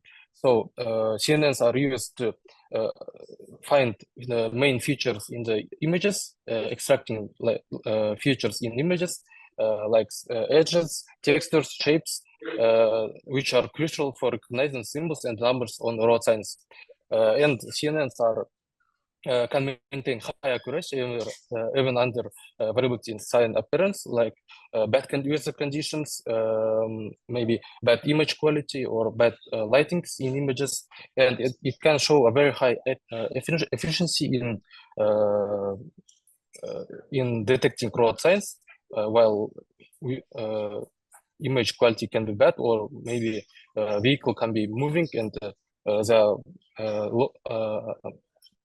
not a lot of time to detect the image road sign. In our proposed model of CNN, we have input of 30 to 30 pixel RGB image.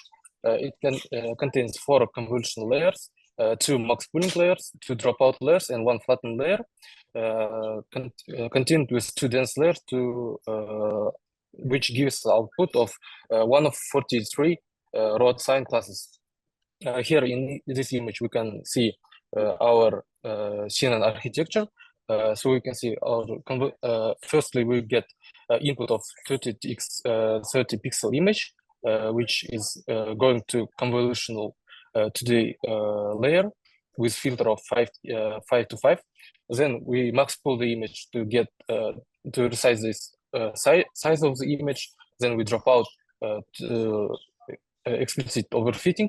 Then again we use convolutional layer to extract features. Then we flatten the image and flatten the data, and with dense layers we get 1 of 43 output classes, which is model's predicted class. So in our CNN model, we use ReLU function to ReLU function in all layers as activation function. We regularize and the data that coming to layer with dropouts, and with multiple convolutional layers, we get multi-scale feature extraction. For dataset, we use German traffic sign recognition benchmark, which is commonly used in road sign or traffic sign detection models. It contains over 50,000 images and categorized into 43 classes. Size of images varies between 15 to 15 pixels and 222 and 903 pixels. So not all images have good quality, so they're all taken in real environment. Some of them taken in bad weather conditions, some of them have bad lighting, so it's great to test our model. And some images have real resolution, like 15 to 15 pixels, and can be difficult to recognize. Here we can see all 43 unique classes which our model can output to. Next, training process. For training process, we did firstly partitioning, we used 80% of the model to test for training, and the 20% of the model dataset to validation and test. Network training process, we took 15 epochs and a batch size of 32. So each image is for model is resized to 30 to 30 pixels with RGB color model. With implementing dropout and batch normalization and L2 regularization, we can we prevent overfitting and promote all models generalization. And for performance monitoring, we use accuracy and loss metrics. After training process of 15 epochs and batch sizes of 32 images, we get overall average result of our model is 95% accuracy in context of test data. So in this graphics, you can see accuracy and the loss of our model. Overall, it's 95% in average. And for here, I can show example of first 5 classes of the dataset of all 43 classes. You can see precision accuracy is in average is over 90%, and the F1 score in all images overall is 95%. In conclusion, our study presents a deep convolution network used to effective detection of road signs and can be used in real-time processing capabilities. Also, our CNN model demonstrates significant promise for enhancing the safety and efficiency of road transportation systems. particularly in autonomous vehicles currently in modern age cars. And also our model can be used in future in mobile applications, like the cars that don't have autonomous systems. So users can use their phone to detect and recognize road signs in real time using their phone's camera. That's all. Thanks for your attention. Thank you. Questions? Thanks so much. So what's the contribution of your paper with respect to previous published literature? Can you repeat? What is the contribution, technological contribution of your paper with respect to previous published literature? So in our proposed model, we used different model, like we used other research papers, practice and theory to develop more accurate, more efficient model, CNN model, to show like I say, more efficient, more accurate results. With,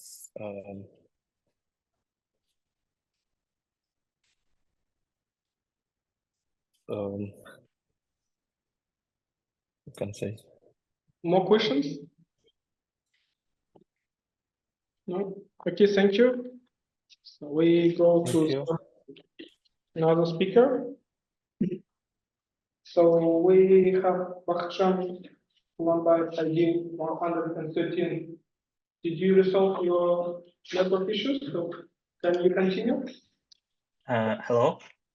Can you hear me? Please share your presentation and turn on your camera. Okay.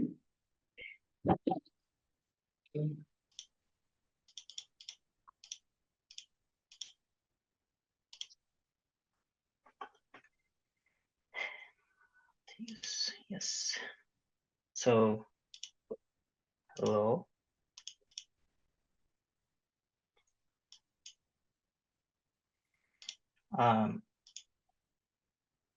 So my name is Yerjan Mohamedjanov. I will, along with Bakhshan Kulambayev, created this article about navigating autonomously with deep learning powered lane line detection for vehicles. So about introduction to lane detection. For autonomous vehicles, lane line detection is the first thing to consider, and that lane line detection has to have safety critical functions like lane keeping, adaptive cruise control, and collision avoidance. Well, initially these computer vision techniques, methods that applied on these autonomous vehicle navigation systems relied on edge detection and geometric modeling to recognize various obstacles and lane lines. So historically speaking, it has evolved significantly from that time, using initially simple image processing techniques and later using advanced techniques and sophisticated machine learning models. Well, however, earlier systems relied on only structured environments and clear markings. So it was not adapted for any or various real-world driving conditions. Basics of deep learning for lane detection. Deep learning is the subset of machine learning that can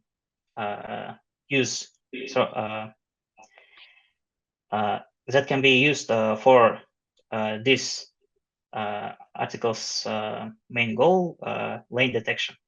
So in deep learning, we use convolutional neural networks that can adapt to spatial hierarchies with from low-level edges to high-level semantics. And it proves that in any road condition, in any weather conditions or road surface, it can do better than previous technologies. Key deep learning models in lane detection. Basically speaking, we're using convolutional neural networks in deep learning. Their hierarchical image processing features can be used.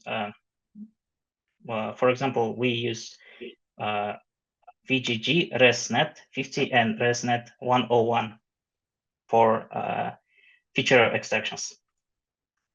So introduction to masked RCNN. Masked RCNN is the branch of faster RCNN that uses region that masks each region of interest for pixel level segmentation. So this can benefit in cases when any road lines or any conditions can overlap between among those objects. Masked RCNN in lane detection. Studies have shown that masked RCNN can be applied to is applied to driving at night times. Well, any time shifts or weather scenarios, it proves that it can be better than other previous counterparts like edge detection and so on. So in proposed architecture of masked RCNN, we used, for example, here you can see first the input image. Then it has 5 stages with various pixel sizes and their proposals. So it goes through 5 stages with various pixel size and tries to classify and regress.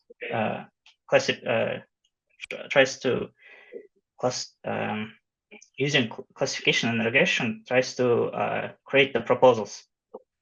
And then after that, all collected and distributed proposals goes to region of interest, and region of interest aligns all the previous proposals, and next it just concatenates with base image and uses last final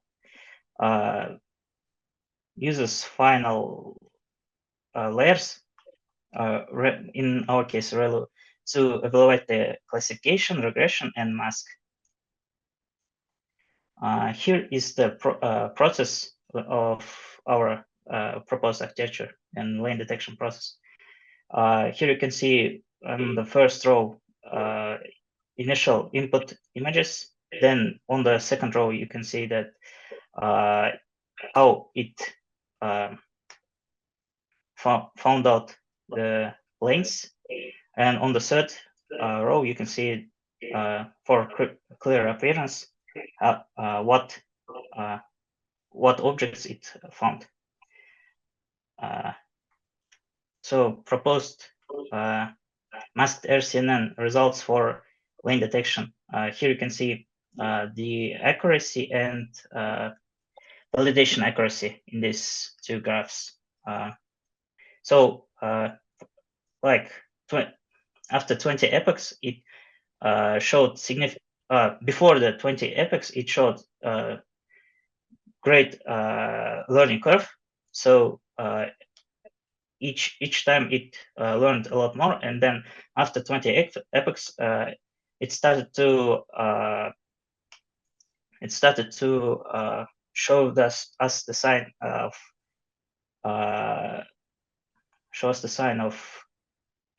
like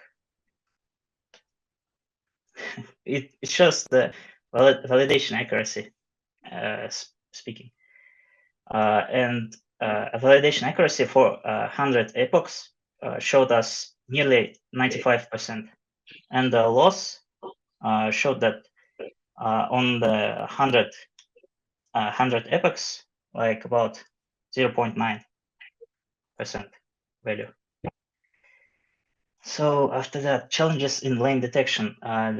so despite the advancements in lane detection, various lighting conditions and weather shadows, weather conditions, and overlapping objects can be can affect the image classification.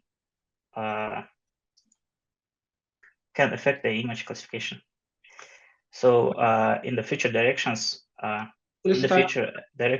yeah, and emerging technologies, we in the future lane line detection systems will use different data from different sources like cameras, LiDAR, and radar. And in conclusion, we can say that masked air CNN can prove its advances in lane detection capabilities for autonomous vehicles. Yeah, thank you. So, Mr. Yerzhan, we have some critical notice concerning this presentation because you are not the co-author of this topic. We cannot find you. So we cannot accept your presentation. So please let you know to Mr. Bahadjan Kulambayev that he comes tomorrow to make the presentation which will be afternoon. Okay? Almaz, I'm here. My name is Kulambayev Bahadjan. I'm supervisor of this student, and also he is in this article.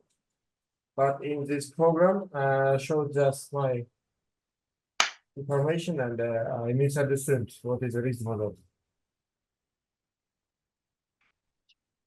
Bahadjan, could you tell us, so the Mohammed Yerzhan is the co-author, yes?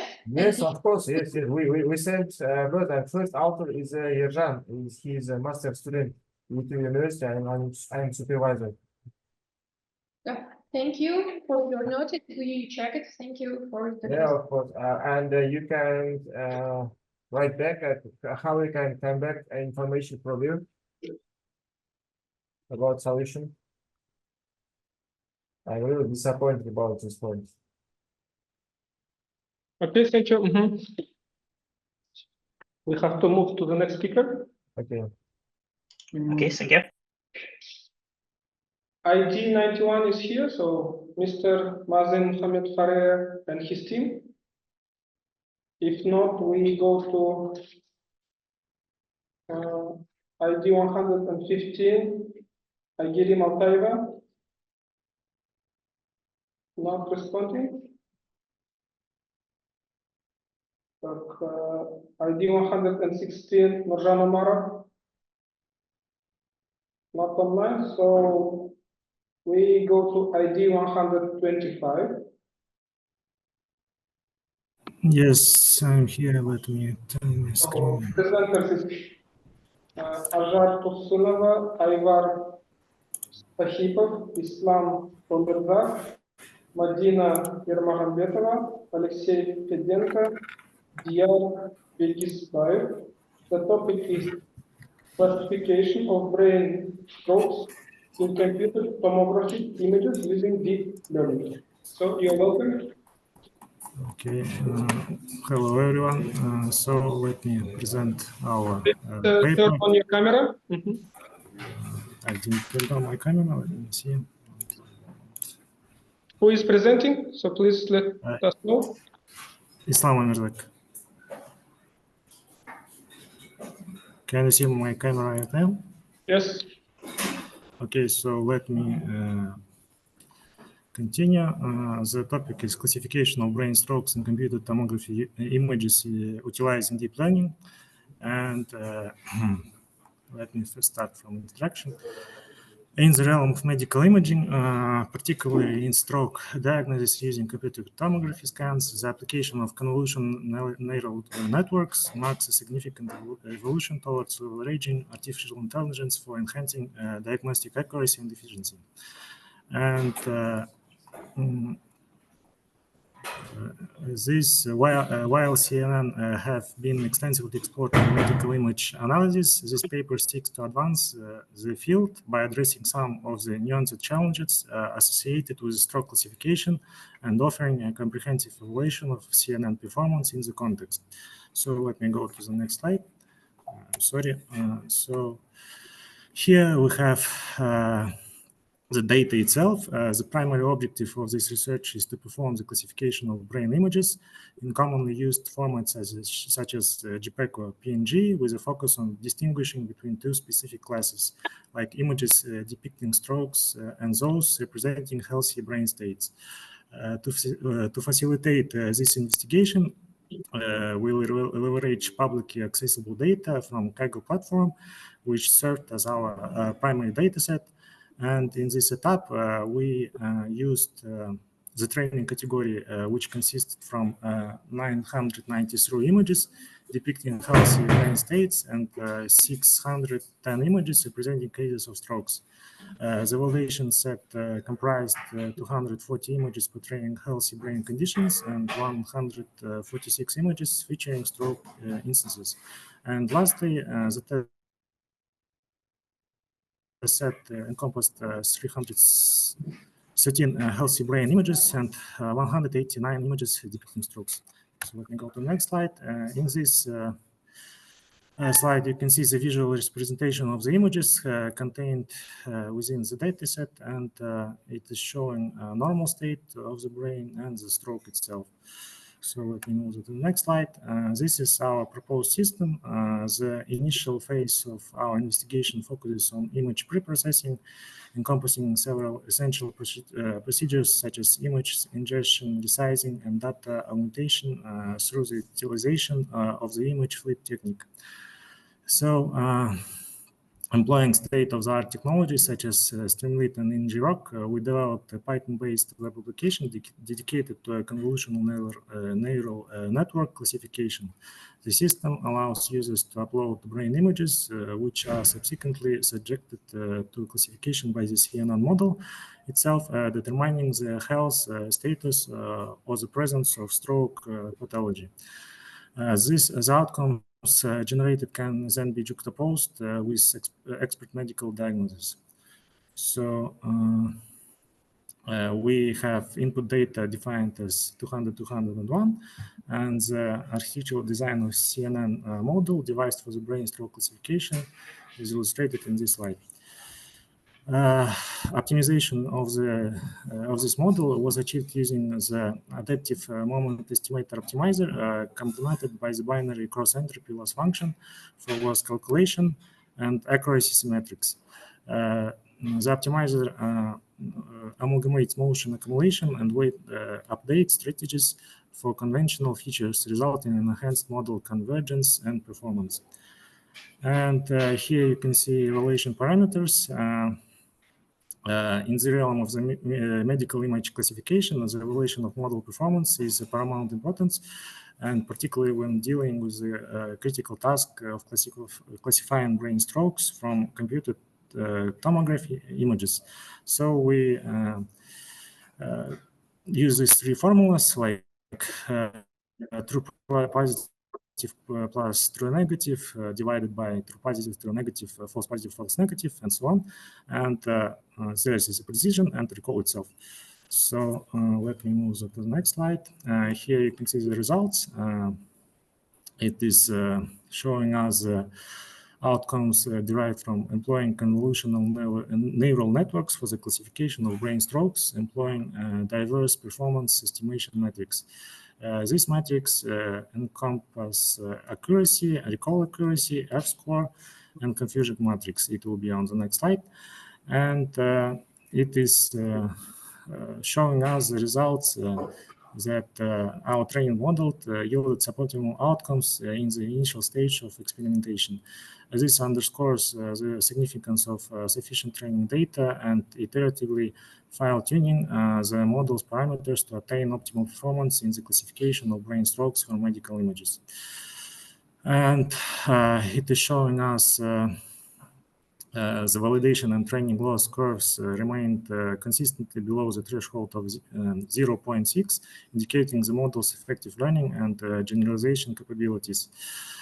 And concurrently, the accuracy curves for both the validation and training sets exhibited a favorable upward trajectory with each successive epoch, affirming the model's capacity to improve its classification performance over time.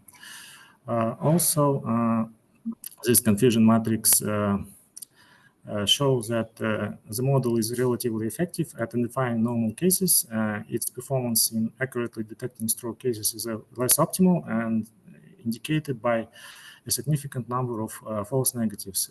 This could be due to various factors inherent in the model architecture, the quality of the training data itself, and the inherent challenges in differentiating stroke from normal cases in computed tomography images. So future work might focus on improving the model's sensitivity to stroke cases, perhaps by incorporating a larger data set, employing more sophisticated image processing techniques or file tuning the model parameters. Additionally, the integration of other diagnostic information alongside this convolutional neural network output could potentially enhance the overall diagnostic accuracy. So, thank you for your attention. Thank you. Questions?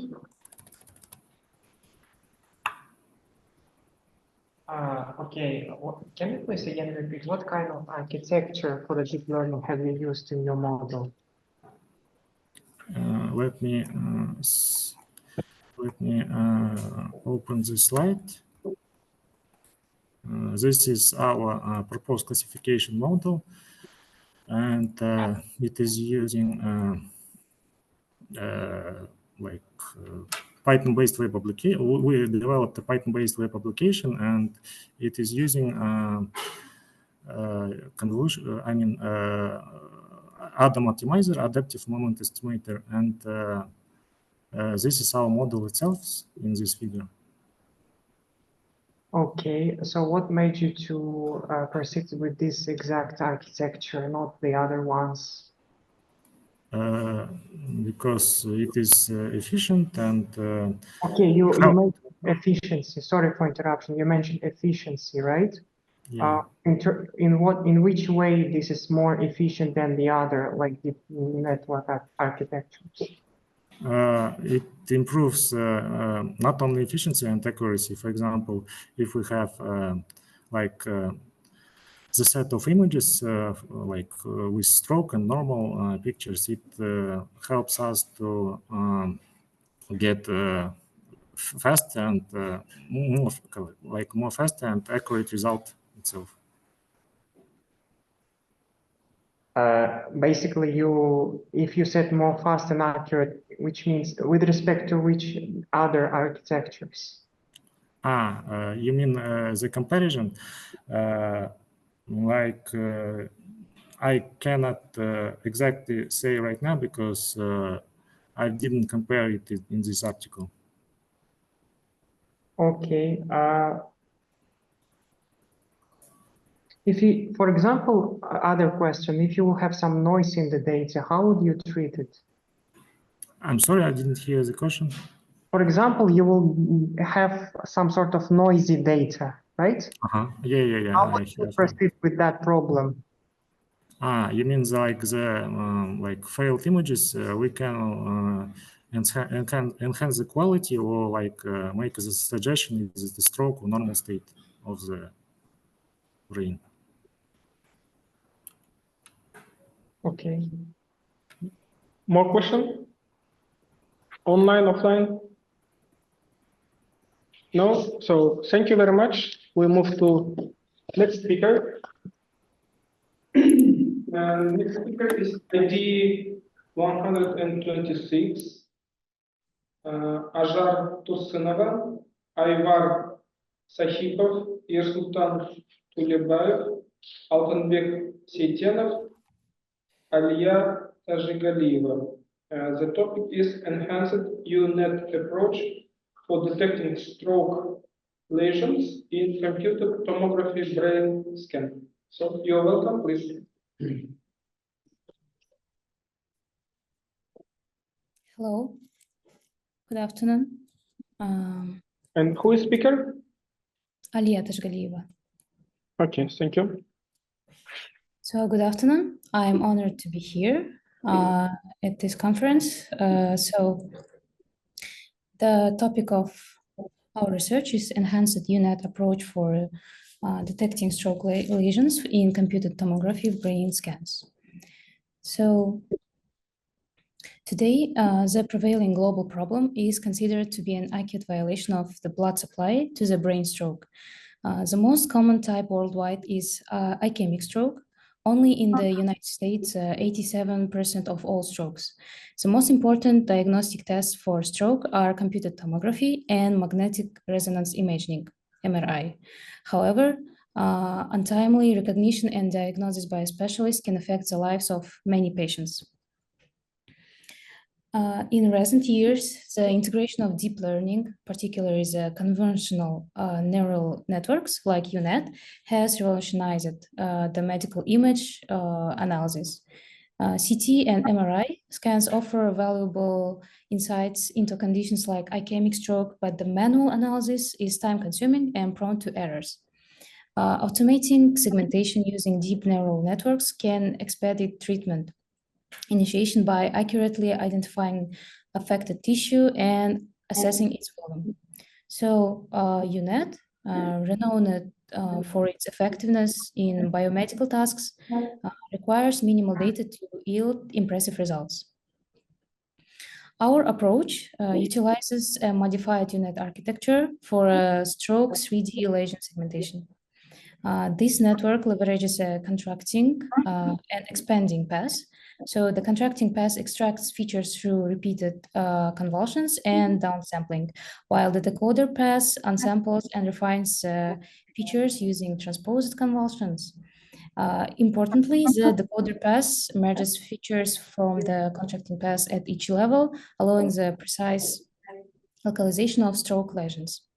The network employs a total of 23 convolutional layers for robust segmentation. As a database, we use ISLES from 2018, which consists of 94 training and 62 testing data. So the training data is divided into two, training and validation. Developed techniques will be evaluated utilizing a testing set, including 40 stroke cases. Some patient cases have 2 slabs to cover the stroke lesion. These are non or partially overlapping brain regions. Slabs per patient are indicated with letters A and B for the first and second slabs, respectively. To assess the effectiveness of our stroke lesion segmentation model, we employed established evaluation metrics commonly used in image segmentation tasks. So these metrics provide insights into how well our model predictions align with the actual lesions. So here is a breakdown of the key metrics we have used. The first one is a DICE score and Jacquard index. These metrics measure the overlap between the predicted lesion area and the actual lesion area. Higher scores indicate usually the better agreement. The second one is precision. This metric tells us the proportion of lesions identified by the models that are truly present. And the third one is recall. So this metric tells us the proportion of the actual lesions that were correctly identified by the model. So by evaluating our model using these metrics, we gain a comprehensive understanding of its performance and accuracy in segmenting stroke lesions from computer tomography scans. So in this slide, you can see the result for the evaluation criteria of our model. Our model training stopped at 650 epochs. Thanks to the use of additional methods such as data augmentation, L2 regularization, dropout, and so on, we have achieved these results. However, we're still applying different methods and improving our model. Currently undergoing training using different features. After training, we send the data to get the results, and unfortunately, this process takes weeks, thus consuming a little time and resources. Our model segmentation results showcased in the second row closely align with expert medical segmentation shown in the first row. Notably, our model accurately delineates hematoma sites, demonstrating its proficiency in stroke lesion segmentation. Here you may see the difference. That's all. Thank you for your attention. Thank you. Questions? There's a question. So, what is the difference between your paper and the paper before? So this research goes beyond the basic UNet architecture by incorporating such techniques as data augmentation, dropout, specific optimization algorithms, and normalization methods, such as L2 regularization and so on. So these techniques address challenges like limited training data, overfitting, and improving the training process. Also, this research compares the proposed model to both classical UNet and other traditional methods, as dice coefficient, Jacquard index, precision, and recall. Okay, and also two more questions. So second is like, what was the percentage of test that data that you had and the training data? What kind of, let's say, proportion did you take? So to do the experiment and get the results, we have used the ISLES 2018 dataset for 650 epochs. And also we evaluated model performance using metrics and visual inspection. No, I mean, what kind of a percentage was, for example, training data, and what percentage was test data?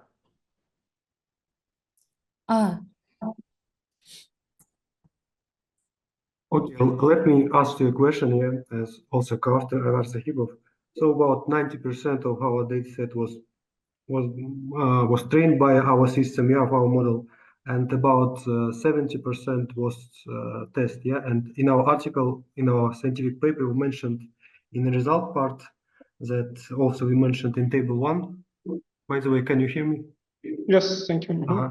In the table 1, we mentioned about evaluation of our method before training and after testing our system.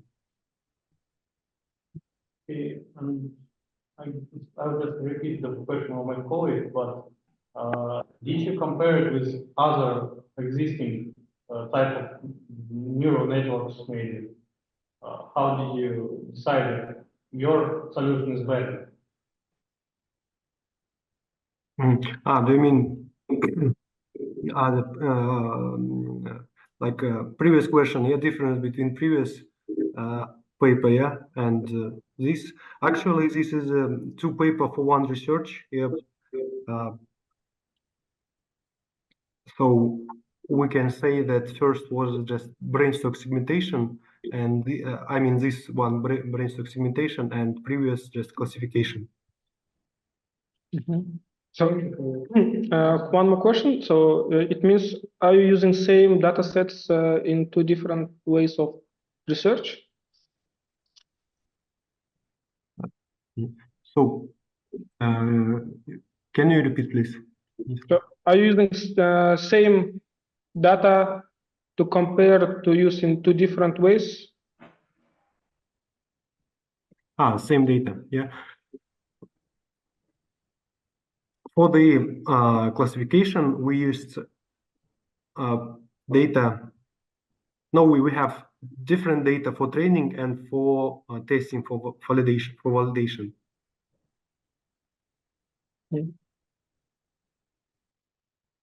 Okay, more questions? Thank you. So thank you very much. We have for ID 113 Bakhtijan Ulambayev. So we double checked in the system. So Mr. Yerzhan is also included as co-author. So, but in the information which was provided, only you were mentioned, so it's okay. So we can proceed with your paper, with your presentation. Thank you. And 3 authors still waiting your reply. If you are online here, joint ID number 91, the team of Mazen Mohammed Fareh. If are you here, so please let us know. Then ID 115, Aygirib Altayeva, and ID 116, Mr. Nurjan Omar. If you are here, please let us know. If not, we are over with today's session. And tomorrow session 3 will start at the same time, afternoon. So please. So if no feedback from these speakers, so we close today's session. Thank you very much. Thank you. Thank you. Bye. Bye.